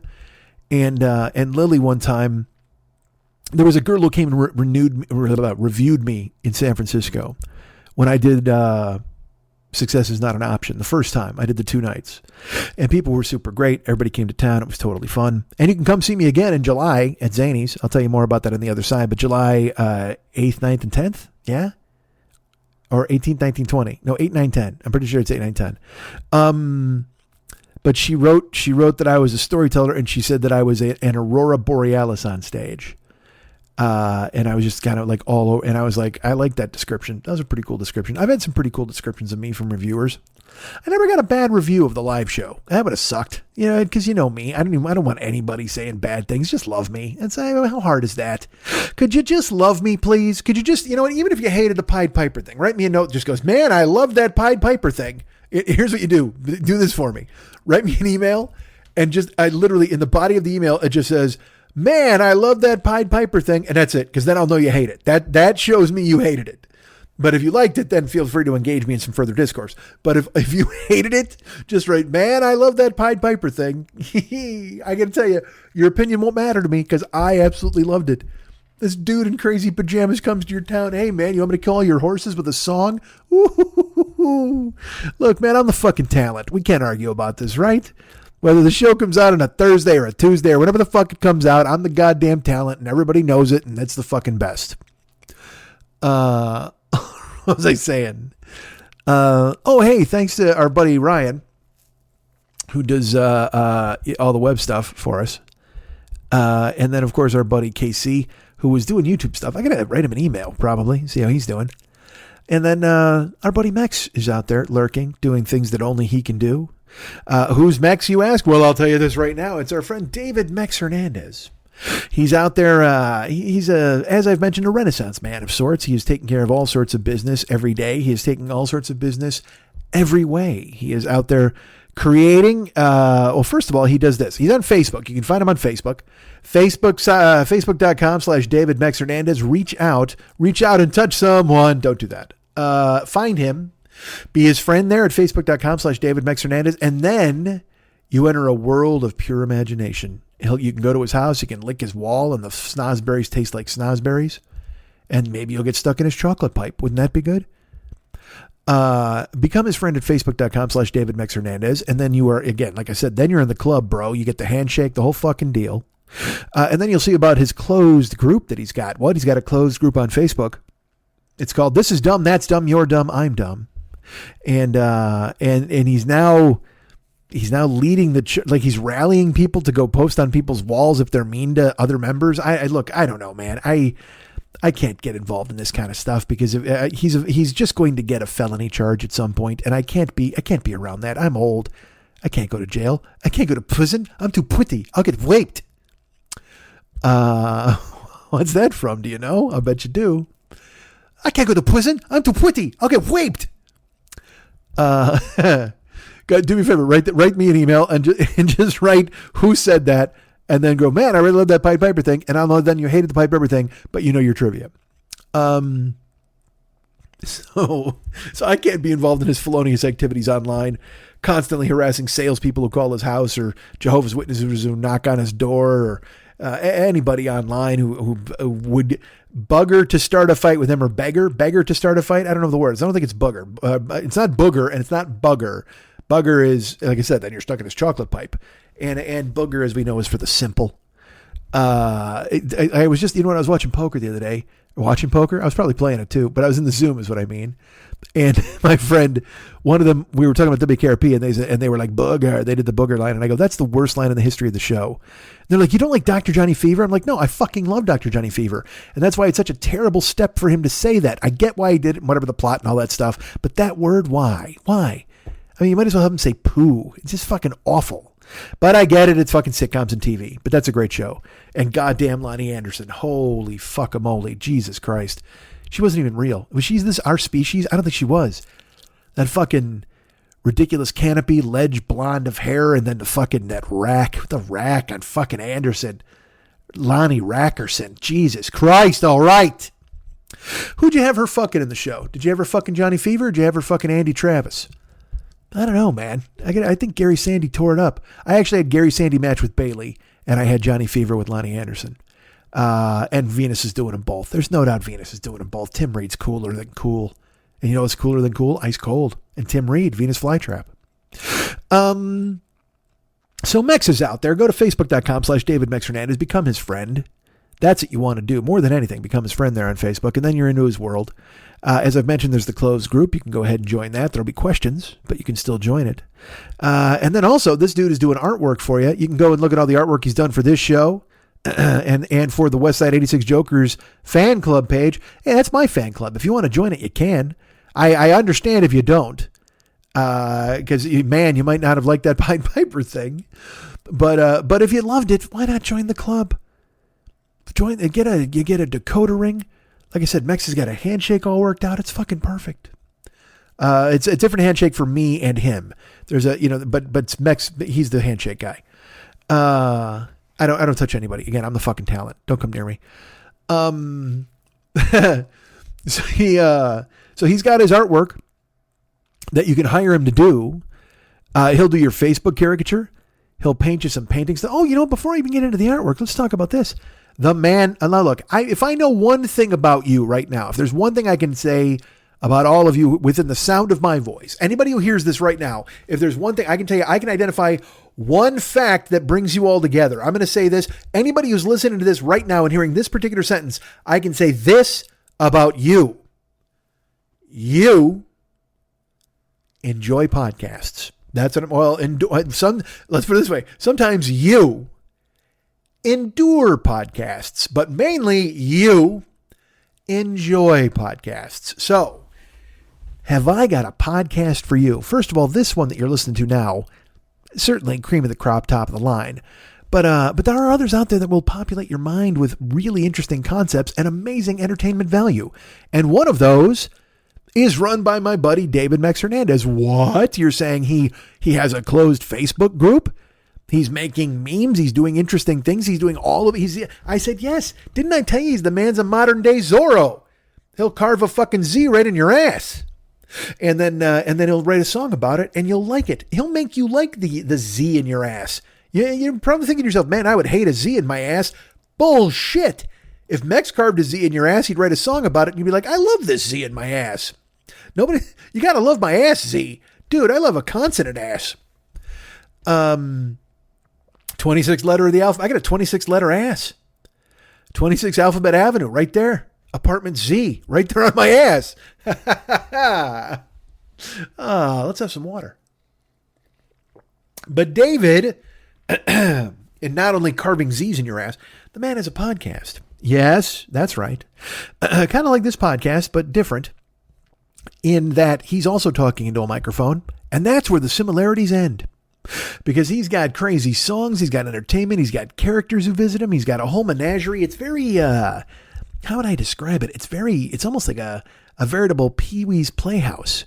Because there's all sorts of different characters who stop by, there's songs and music, and it's you never know what's going to happen. Anything can happen, and it usually does. What was that about? That was a show I watched when I was a kid. It's not Zoom. I don't know, but it was in the theme song. It ended with, it did this. Anything can happen. And there was a bloop, and it usually does. Boom, boom, boom, boom, boom, boom. That was the song. If anybody knows what that is, write me. You know who's going to know that? My buddy Murph. Murph is just as foolish as me and knows a lot of old-timey stuff. He knows probably even more old-timey stuff than me. And he's not even as old as me. All right. So anyway, David's got a podcast, and I've talked a little bit about it, but have I told you the name? I don't think I have. The podcast is called, brace yourselves, The Phlegmcat Podcast. That's 2 words, PHLEGM, Cat Podcast. It's available right now in the iTunes store. It's available in the Apple Podcast space. I think it's on Spotify. It's probably on Audible. It's wherever the fuck, wherever there you can hear sounds. Wherever you can hear sounds, you're going to hear this show, the Phlegmcat Podcast. Subscribe to it today. Get it downloaded to your house tonight. Go ahead and listen to all of the episodes if you haven't already. It's the man, the myth, David Mex Hernandez. And he is cranking out all sorts of tunes. He is talking about taboo subjects. He's talking about ladies' asses. He's writing songs about girls' backyards. He's doing all of these things. He's got a Snugglefuck is there, and he shows up and he says, "How do you do?" And he says a weird song, and then he steals a car, and then there's a crashing of a cymbal, and then I think Bumblebee is there from the Transformers. Maybe he's there as well. Just because it has as many, it's Snagglefuck, Bumblebee. It just that syllables were stuck in my head. Regardless of who shows up, the main ingredient to this show is the band The Main Ingredient. They are there and they're doing their songs, their greatest hits from the 70s. They show up, the Tops show up and do Ain't No Woman Like the One I Got. So David is he's the key ingredient. And he's there and all of this chaos happens around him, but he is the eye of the storm who brings it to you every week on the Flemcat podcast, available wherever you find your finer podcasts. And I know you're thinking to yourself, how the fuck does this guy do songs and a podcast and have a closed group and be on Facebook and carve Z's in my ass? How does he find the time? Well, I'm here to tell you this. Not only all of that stuff going on, this dude is also doing artwork. Yes, that's right, artwork. He'll paint you, he'll paint your friends, he'll paint your dog, he'll paint whomever the fuck you've got rolling, buddy. He'll go ahead and give you that. Oh, and look, an oil painting. He'll do watercolors. He'll do a Facebook caricature. He'll do a full-on gigantic. It all depends on, you know what? If you've got the green, he'll make the scene. I think that's actually his slogan. If you've got the green, Mex will make the scene. And he'll paint whatever you want him to paint. He'll do it. It'll be fantastic. You will love it. You'll love every single fucking stroke. And I'll tell you this, whenever he does a painting, he wouldn't change a stroke because baby Mex is the most. When a girl as fine as you orders a painting, he goes ahead and he gets it done. You'll hang it in your foyer. You'll hang it in your bedroom. I'll tell you what, here's what a lot of people are doing. And I'm telling you, this is completely true. A lot of ladies out there are having Mex paint himself. They're having him paint a painting of himself. And then they wind up hanging it over their beds. And they stare up at it when their fingers go wandering. That's what they like to do. They look up at that Latin Lothario who's been my friend for 40 years and they go, you know what? I'm going to run off a batch to that fucking cat and think about with every fucking flick of my fingers on the bean, I'm going to think of him stroking his brush. Oh, stroke that brush, Mex, while I flick the bean. Let me work the old speed bag while you fucking flick that brush.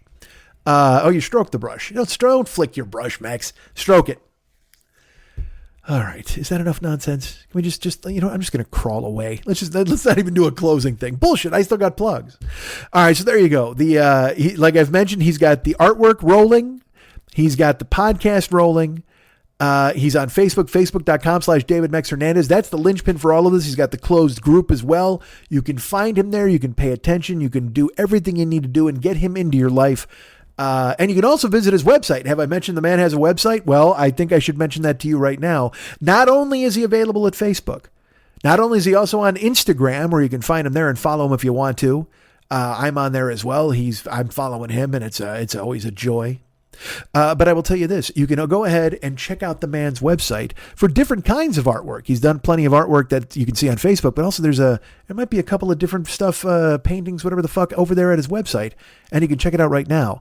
The website, the address is artbydmh.com. That's artbydmh.com. Cancer isn't free, and the challenges don't end when treatment is finished. For cancer survivors in their 20s and 30s, the stacks of medical bills, empty savings accounts, and time away from work can be catastrophic. No one should have to choose between seeing their doctor or keeping the lights on, or make the decision to skip their medication because they need to feed their families. Yet these are the choices that too many young adult cancer survivors make every day, and COVID-19 has added an extra layer of financial stress and uncertainty. The SAM Fund and Expect Miracles Foundation have provided over $2.5 million in grants to young adults across the country, but the need is greater than ever due to the pandemic. Please join us in supporting their efforts by making a donation to Expect Miracles Foundation's SAM Fund program today. To learn more or make a donation, visit thesamfund.org. That's thesamfund.org. You're listening to The 40-Year-Old Boy, and next, 6 white guys talking. You think 3 white guys talking is good? This show's twice as funny.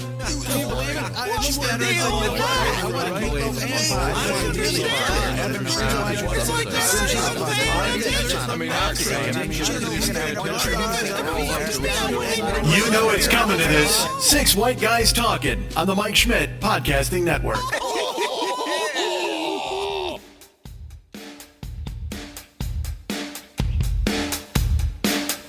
Mitchell Angel.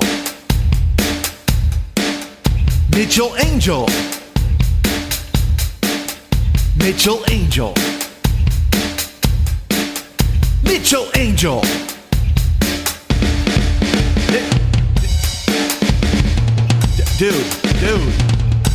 Dude.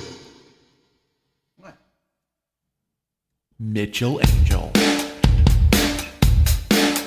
Mitchell Angel. Mitchell Angel. Mitchell Angel. Mitchell Angel. Dude. What? Mitchell Angel. Mitchell Angel. Mitchell Angel. Mitchell Angel. Mitchell Angel. You're listening to The 40-Year-Old Boy, and coming up, 12 White Guys Talking. 6 White Guys Talking was such a hit, it's time to double your pleasure.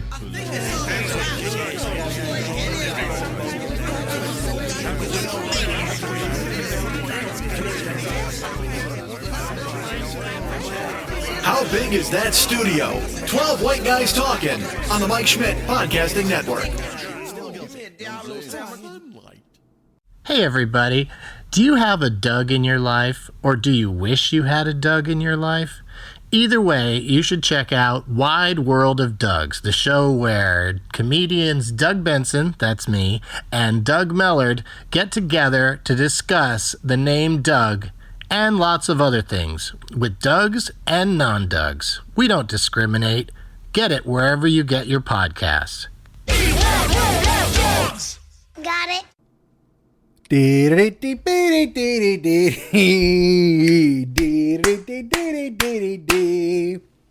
What was the product? I bet that was a great product. Look, we got sponsors, you know that. I'll tell you about some sponsors, but also you just heard from sponsors there. In the beginning they asked me, they're like, is there anybody you won't let advertise on your show? And I'm like, I don't know. Is someone who, kills children? I don't know. Maybe that guy. You know what? Yeah. The Krampus. I don't want him. That he cannot. Anybody who hits kids with a stick and throws them in a bag. Is his name Krampus, right? Or Grumpus? Well, I want to call him Grumpus. Certainly he's grumpy. But what did we get an ad for today? What did we get? Fucking salad in a box? That's another thing. It's like always, let's be honest. It's a podcast, and we're a fledgling company, the Misfit Toys Co-op. But we're not exactly getting IBM. We're not exactly getting Coke.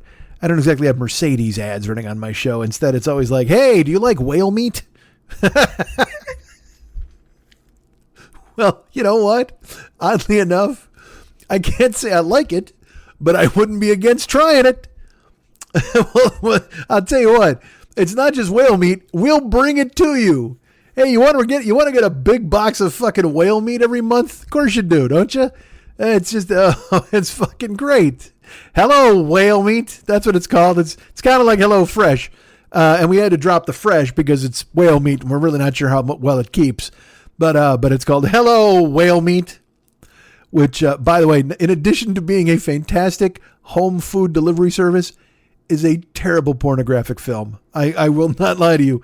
Hello Whale Meat. Oh, don't stumble in. It's half-mast at best is what I'm going to say. If in the parlance of the Hustler movie reviews, if you don't know what I'm talking about, when I was a kid, Hustler magazine, I believe it was Hustler. I don't think it was, because I know Playboy didn't do it, but they would review porno films, and the review was a little drawing of a cock.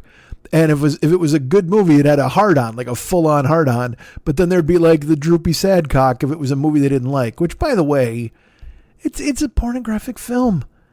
If a woman has a sticky face at the end of it, and you're fine, right? In the 70s, I'm not talking now.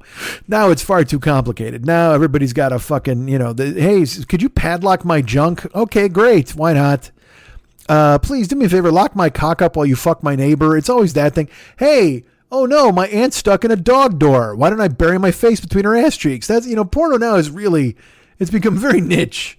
But back then, if you had a dude who, if you had a sweaty, hairy dude, preferably a Jewish guy like your fucking Harry Reams or your Jamie Gillis or your Ron Jeremy, they may not be Jewish. I could be, but I'm pretty sure they are. But regardless, Ron Jeremy had the Jew fro. He certainly had that.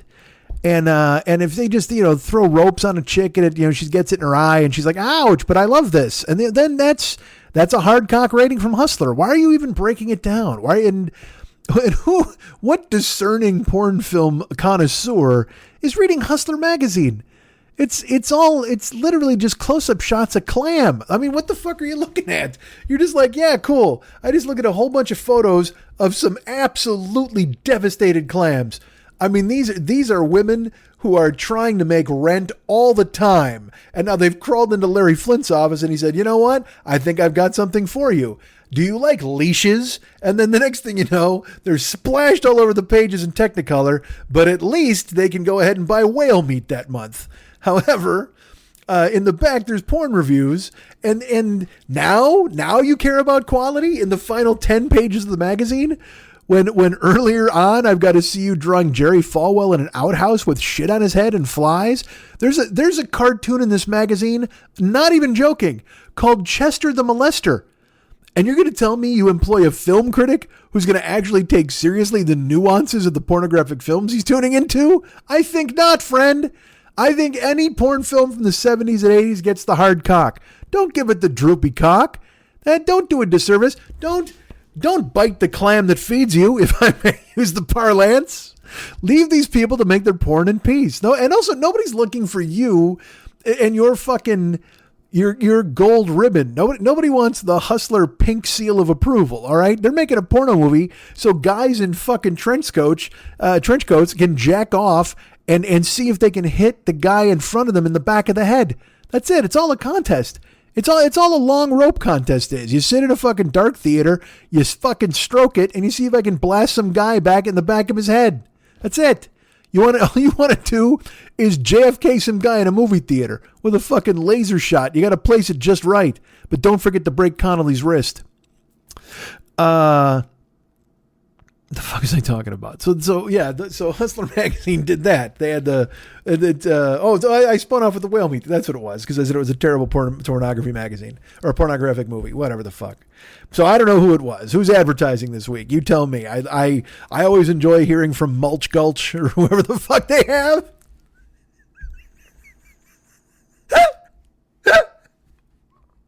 Oh, it's a stupid laugh. I'm sorry I made that noise. I made a hyena yelp. I'm making myself laugh at Mulch Gulch. Oh, Christ, if we don't have Mulch Gulch on the roster, we better get him, right? Don't you think Mulch Gulch needs to show up? God damn. Hello, whale meat and Mulch Gulch. That's who's bringing you the 40-year-old boy this week, God damn it. Don't even pretend like you're not impressed. Don't act like I'm not a big fucking swinging dick in the entertainment industry when I've got salad in a box. Hello whale meat and fucking Mulch Gulch purloining my fucking wares door to goddamn door, ear to ear. That's what we'll say, from ear to ear, not door to door. Fucking hey whale meat or hello whale meat, not hey whale meat. That's a play. That's a play that was not a success. That was a musical about Moby Dick. Oh, it was not good at all. Hey whale meat. Hey, it's the whale meat. It's a dance craze like the Macarena. All right. Well, I don't know who that was who busted down your door. I don't know who invaded your auditory canal. But I'm grateful for it. I'm glad to have advertising on the show. I'm glad people care enough to be involved in promoting podcasting, promoting my show, and I'm glad you guys are listening, and that makes me happy. So if it was Hello Whale Meat or Mulch Gulch or the often maligned and yet persistent salad in a box, I'm hoping all of those products are something you will give money to and keep them in business, because they keep me in business. But also, in addition to those locked and loaded sponsors that have been found by the Misfit Toys Co-op, I have my own sponsors, people who reach out, people who are cool and nice and ask me to do things. Like who? Well, I'm glad you asked. Let's talk about the Paranoid Strain podcast with my great friend, Fearful Jesuit, behind the controls, locked in the closet with Dana Unicorn as he busts out all sorts of dulcet tones. He's doing shows right now about secret societies. There's 2 episodes right now, episodes 1 and or 2. As I've mentioned last week, or in the, I don't know, somewhere around last week. I'm not sure. It was something about that. You'll hear, again, a disgusting fact about Pythagoras. You'll hear about the shadowy origins of Hermeticism. The universe is built on the number 12 is there. King Solomon and Yahweh. The return of the Wheel of Arbitrary episode starting points, which is great. A surprise rapper shows up. I've told you all of these things last week about episodes 1 and 2 And the Eleusinian Mysteries, of course. The Scottish Freemasons, the English Snobs of the Illuminati. There's an accent farm. I opened one of the episodes. It's just fantastic work. It's stuff that I can't do, as I've mentioned. You know, Jesuit prepares that goddamn show. He sits down with like a fucking abacus. He's got a compass and a pen. He's got those. You know what he's got? Get this. He's got a fucking mechanical pencil. You know that? It's like a robot pencil. It like cranks lead out. You know who invented the mechanical pencil? The guy who invented the electric knife. What the fuck, man? These things worked. Pencils work. I don't need a mechanical pencil. Knife worked. Don't need a fucking electronic knife. Mechanical pencil. I'm a mechanical pencil. That's from H.R. Puffin stuff, and it's the song Mechanical Boy. Pencil doesn't work because it's got the extra syllable, but I was going to shove it in there anyway because I love that scene. I'm a mechanical boy. Oh, Jimmy. He's got a flute. I'll tell you what, that kid comes to town with a flute. Maybe he can do battle with the other guy with the flute. But Jimmy's not wearing a crazy costume, and he doesn't want to kill your fucking ocelot. He's just a good guy. I mean, he came to fucking Puffin Stuff Town on accident. He didn't mean to. I don't know if you've heard. He climbed into a boat. Here's how it worked. He climbed into a boat. If you know what? Just watch the show once. Literally watch the first minute, and then you know what happened. He gets into a boat, and then the storm happened, and the tiny ship was tossed, and Witchy Poo shakes her fist, and then he's there. He's right there on the fucking beach. He's saved by Puffin Stuff and various other foam creatures. And then for some reason, Witchy Poo wants to kill him, and I've never figured out why. And she's got a couple of guys who look like the Banana Splits have autism, and they're her friends.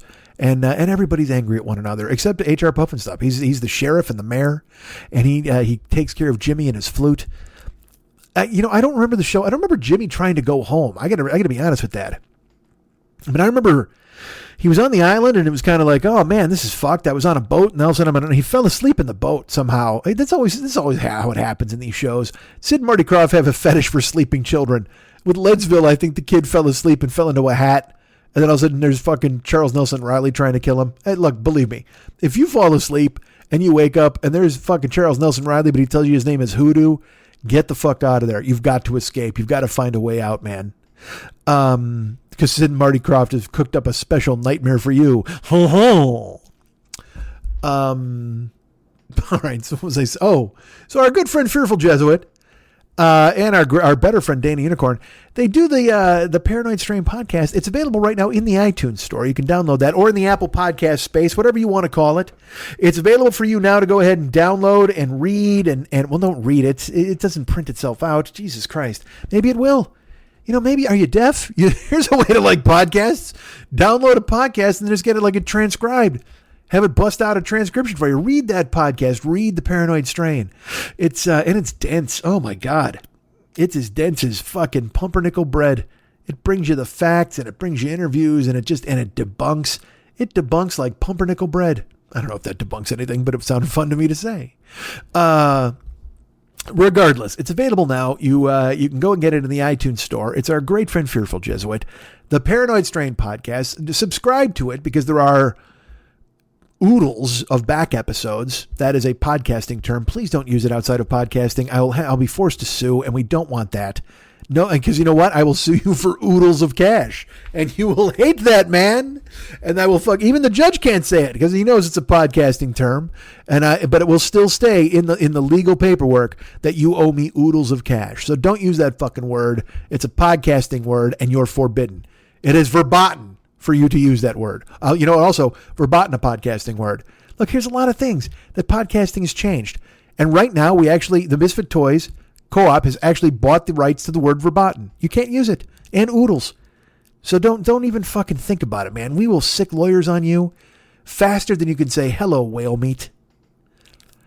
So the Paranoid Strain's available. You should check it out. It's good stuff. And like I said, it's something I don't do. Like he writes this fucking show, and it's fucking scripted and brilliant, and he's got fucking research, and he talks to doctors and professors and dudes like that. He goes on YouTube and watches these clips that, if I had to watch them in the context he watches them, I would fall asleep for 1,000 years, and I'm not even kidding.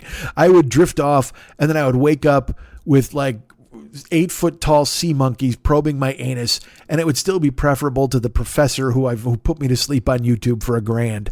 I mean, I just, it's not for me. But then when I hear it, for some reason, when Jesuit does it, it works. It works perfectly in the context of what he's got going on, and he watches them for facts. What are those? Whatever the fuck. He's got a podcast for chock. It's chock full of facts. It's chock full of facts like a shit brownie's chock full of walnuts. That's what I say about the Paranoid Strain. And you'll love it. Go download it right now. You want to write him a note? Tell him about this glorious promo that I just cut? Why not? You should go ahead and write him a note. Here's his email address. theparanoidstrain@gmail.com. theparanoidstrain@gmail.com. Go ahead and write our friend Fearful Jesuit a note. Say, hey, man, what's going on? Don't say that because that starts a conversation. Just tell him you like the show and move on because he is truly the podcast Nazi. He will, if you try to make some small talk, no podcast for you. Literally, he will cut you off the feed. So just write him a note that tells him he's great. Tell him how much you love Dana Unicorn. If you want to throw something in there about me and how cool I am, that's fine. And as a matter of fact, I'll tell you this. If you're corresponding with anybody, not just Fearful Jesuit, and you want to throw in something about how cool I am, feel free, baby. Let it go. Let your hands go. Type whatever the fuck feels right. Go ahead and tell them, hey, I love Mike Schmidt, runs a podcast. It's fucking glorious. And they'll be like, I don't know what the fuck this is. And you put it on your LinkedIn page. Do that. Let's do guerrilla fucking marketing. Everybody who's got a LinkedIn page, just throw down like one of your jobs is listening to me and you'll love it. It's your best job you ever had. And everybody will be like, what the fuck is that? I got to jump into that job. And it doesn't pay great, but well, let's put it this way. It's you get a free laugh breakfast. We know this. Everybody knows they get a free laugh breakfast. And if you work late enough, a free work dinner.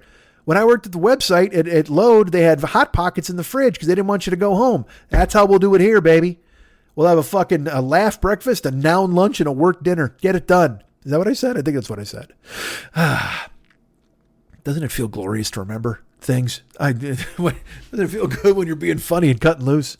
The Paranoid Strain podcast available right now in the iTunes store. Go ahead and write him a note again at theparanoidstrain@gmail.com, theparanoidstrain@gmail.com. Tell him you love Dana. Tell him you love him. Tell him you love the show. Download, listen to all of them.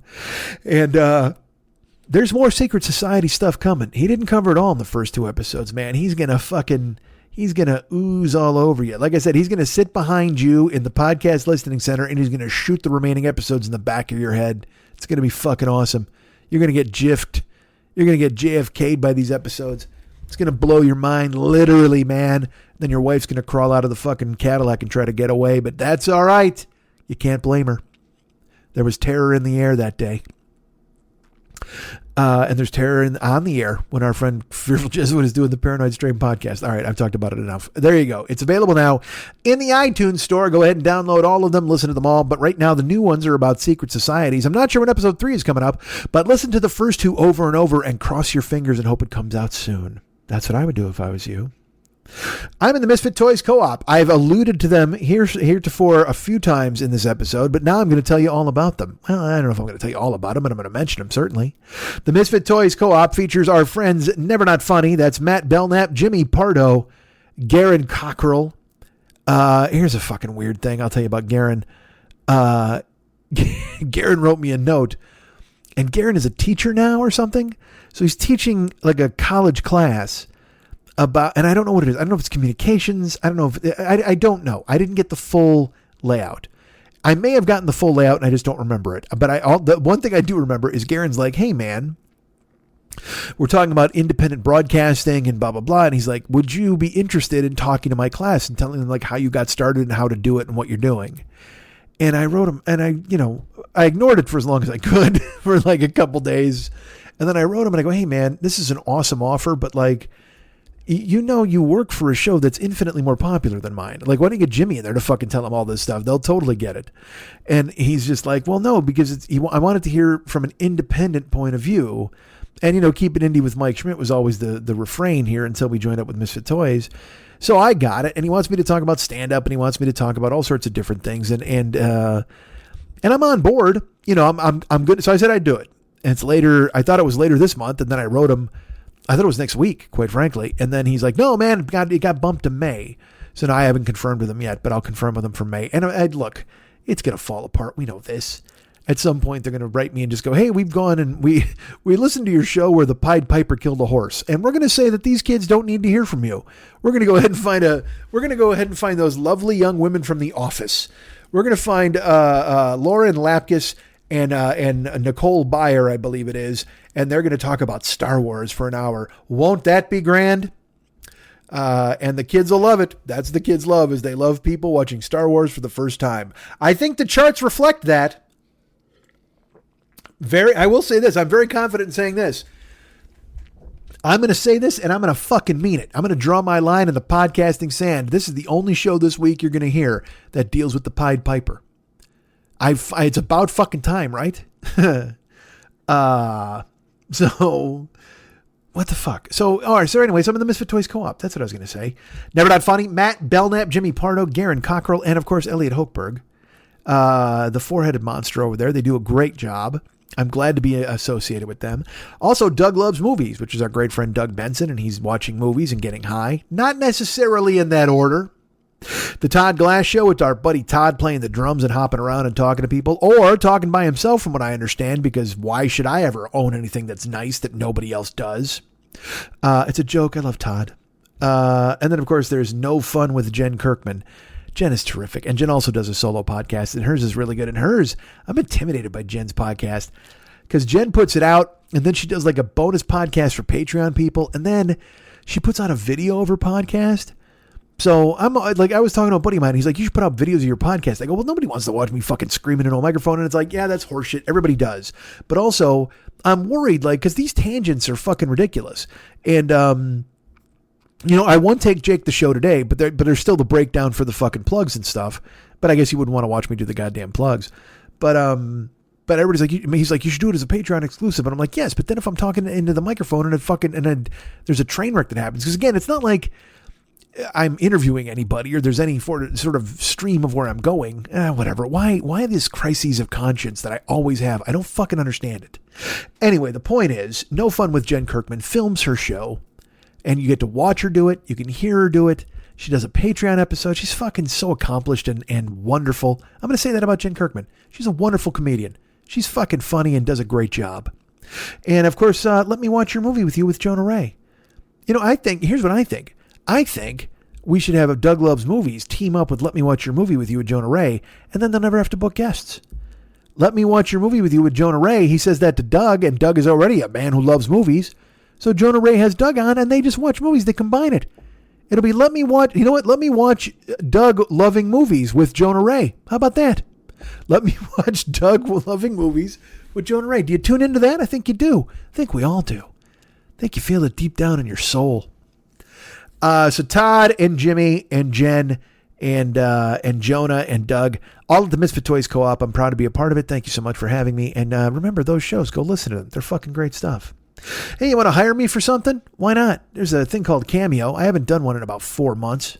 I think the last one I did was Christmas, maybe. But if you want one, I'm happy to do it. I can talk about your birthday. I can talk about about Easter. No, Easter's over. Talk about Mother's Day. You know what? I'll talk about Easter, but I'll talk about Jesus. You want to do that? You want me to talk about Jesus? Let me do that. Buy that for somebody. Me just going ahead and telling some Bible stories. I'll tell your mom Happy Mother's Day. I'll tell your dad Happy Father's Day. I'll tell your mom Happy Father's Day and your dad Happy Mother's Day. I don't give a flying fuck. If you've got $20 or whatever the fuck I charge, hire me and I will send a message. I'll send, like NXS, I'll send a message. I think of you. Why not? Why not book me to do that? So that's a Cameo. It's an app. It's bookcameo.com on the website, but also you can download the Cameo app to your phone and hire me to go ahead and say happy birthday to somebody. Isn't that a fucking good use of your money and my time? I think it is. God damn, there's nothing I want more to do than to fucking talk to a stranger for $20. That's what my whole life is boiled down to anyway. I talk to strangers for $20. And I'm happy to do it via video on the phone. I'll tell somebody happy birthday. I'll tell them anything you want me to tell them. I'm here, I'm there, I'm everywhere. I'm bad, I'm nationwide, and I'm on Cameo right now. Book Cameo.com or get the Cameo app on your phone and hire me to go ahead and do these cool ass things. You can send, if you want to help the show, in addition to hiring me, you can send money. You don't have to hire me. I don't have to, without it. Look, if you don't want me to have a torturous discussion with your cousin, then you can just send me cash, which is pretty cool, and it supports the show, and it keeps me afloat in these very uncertain times. You go to MikeSchmidtComedy.com. That's a website. And in the upper right-hand corner, you're going to see a little donate button, a little horn boy. It says donate on virtually every page. You can click on that and send me a one-time PayPal donation, which is super cool. And thank you for thinking of me. But you can also subscribe if you want and do a monthly thing. I think you can send 5 a month. You can send 10 a month. You can send 25 a month. So cool of you to think of doing these things.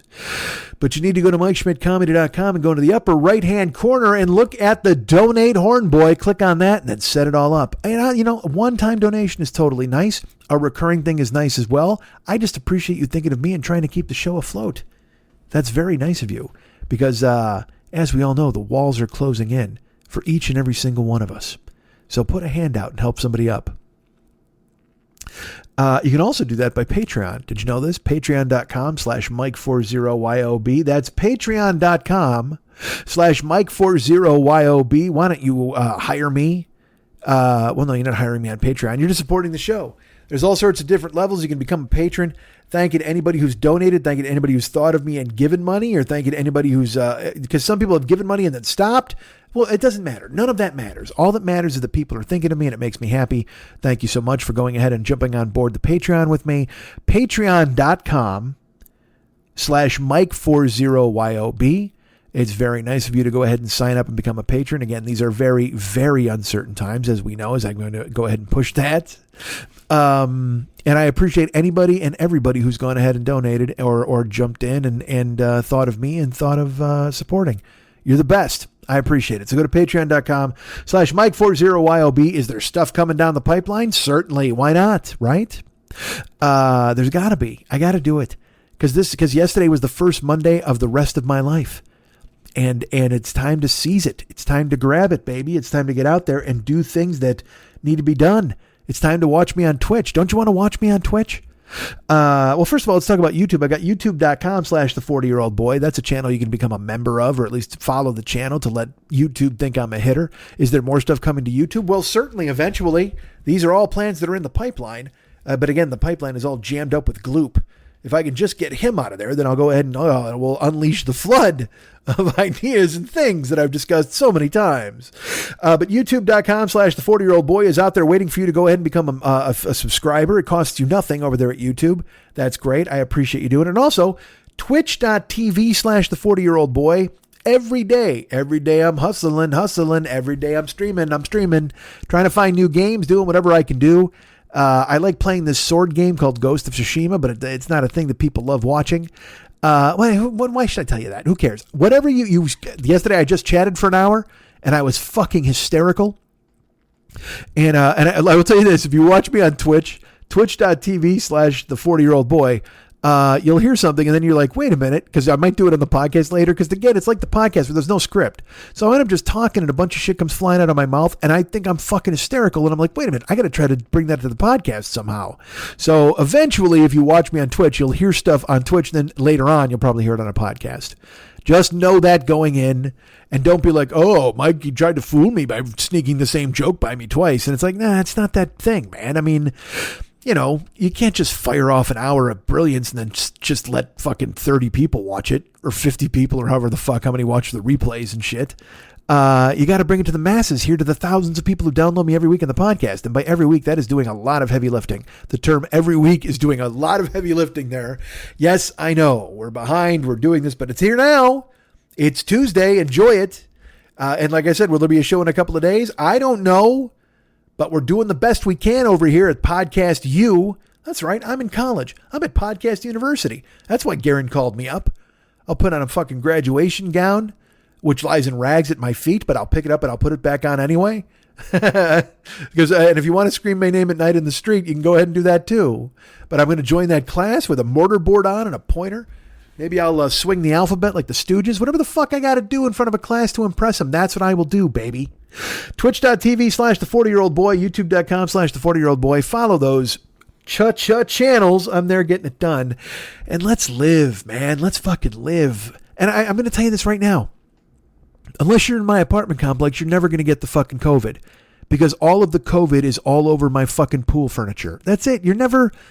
Anything out on the patio at my fucking building is covered in the vid. The fucking, the germ, whatever the fuck you want to call it, it is all over my patio furniture. Every vid germ, every one of those little fucking golf balls with a bunch of fucking quiz porns on it, those are just disgusting looking molecules, and they're all over my patio furniture. But get vaccinated. You don't have to worry about that. Why don't you get vaccinated? Are you one of those people? Are you going to tell me you're not getting vaccinated? I see that every day. There's always someone on Facebook who's like, no, I can't because there's metal or whatever the fuck. Everybody turns into this fucking medical expert. It's like, what are you doing, man? Just get vaccinated. We want to go out. Don't you want to have a grilled cheese with friends? Don't you want to go back out into the world, man? And then, the worst thing that fucking happened was the blood clots with the fucking Johnson & Johnson. Because now everybody's like, see, I told you. It's like 6 people got it. 6 or 12 out of like fucking 5 million. Do you know what the odds are of you getting the blood clot? Fucking 0.0. You got a Blutarsky grade point average fucking chance of getting that goddamn ridiculous blood clot thing from the Johnson & Johnson. And if you got Pfizer or Moderna, you're fucking gold. Don't even worry about it. Go get the Pfizer. Go get the Moderna. Get it done. I see these people, again, it's the same people, the anti-mask people are now the anti-vaccine people. And when somebody fucking comes up to me and they're like, nobody comes up to me, but I see people on the news or in social media and they won't get the vaccine. It reminds me of like when a little kid says he's strong. You know that? When like a little fucking, a kid who weighs like 4 pounds and he takes his shirt off and he does like a Hulk Hogan. You ever see like a little kid who do Hulk Hogan? Yeah, I'm strong. Look at me. And he makes his face, he squishes it up. He looks like he just ate 5 fucking lemons because he's trying to show you how much of an effort it is for him to show you how strong he is there. It's like, I don't understand these people who are like, I'm not going to get it. I'm not going to get the vaccine. I'm strong. Yeah, okay. Good for you. Good for you, fuckhead. Go ahead. Don't get the fucking vaccine. You're so strong. Yes. And also the people, you know what I hate too? Look, man, the world's disingenuous and we know this. It's terrible. And they co-opt language. You know the phrase, my body, my choice? It's been the pro-choice. It's one of the rallying cries. It's in the nomenclature of people who are in favor of abortion rights for women or reproductive rights for women, whatever you want to call them. But now somehow these ass fucks who don't want to get the vaccine, they've now appropriated that phrase, thinking they're being clever by turning the tables on you somehow. And like, you're going to be so disappointed when they drop that nugget on you. They can't wait to. They're so excited to drop it on you. When they're like, I'm strong. I don't need a vaccine. You're like, all right, good for you. And they're like, oh, you know what? My body, my choice. Oh, you guys used to like that phrase before, right? But you don't like it now when it's about me and the vaccine. But I'll tell you right now, and I'm strong and it's my body, my choice. Like they're somehow turning the tables on the whole abortion argument. Like somehow they've just defeated Roe v. Wade by saying my body with 4 words. They stole my body, my choice. And now they've gone ahead and destroyed the law of the land. They've gone ahead and flipped the script on it, and they just fucking high five and celebrate. It's like, oh yeah, okay. Yes, it's exactly the same thing. My body, my choice. You fucking dicks. They're like, you liked that phrase before. And it's like, yeah, because it doesn't mean the same fucking thing. You're absolutely right, though. Yes, whatever. What am I supposed to do now? Have you outsmarted me? Is that what it's supposed to be? I'm like, well, I'll tell you, you jackanape. Well, look at you. You've certainly put me in my place with my abortion stance. Well, your body, your choice. I never saw this coming, but you've toppled me from my mountaintop. You've taken I believe I've been hoisted by my own petard with you and your my body, my choice. You scallywag. I can't believe it. Look, you've certainly put me in my place with my abortion stance. Why I oughta, I don't even know. Your body, your choice. Well, curses, foiled again, outsmarted once again by you, Corncob Jim. You fucking idiot. Get the fucking shot. Nobody wants to hear about you and your fucking smart and your choice and you know what, and always, hey, you know what, it's proved that it doesn't work, and then the blood clots, and we want to go outside, you fucking jagoffs. Don't you want to go outside again? Don't you want to go to a fucking movie? Don't you want to go somewhere and smile at somebody and know they're smiling because you see their fucking teeth? God damn it, what is wrong with you? My body, my choice. I'm not wearing a mask. I'm the fucking smartest guy in the goddamn world. And you know what? I took that phrase. Shut up. Shut up, all of you. You ridiculous fucking pudding heads. Go out and get a fucking shot. Oh, I fucking hate you.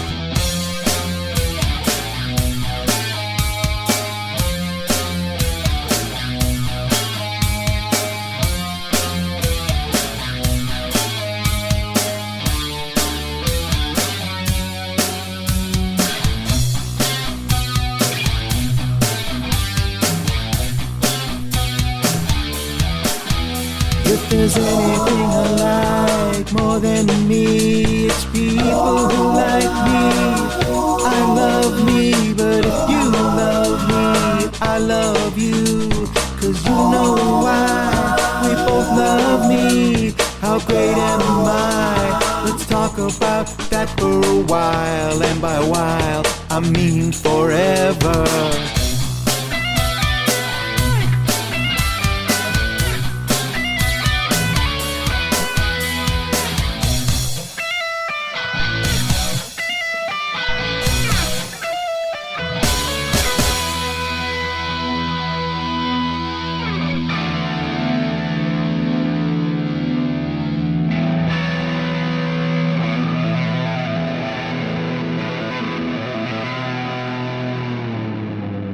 Charlie Doe Podcast.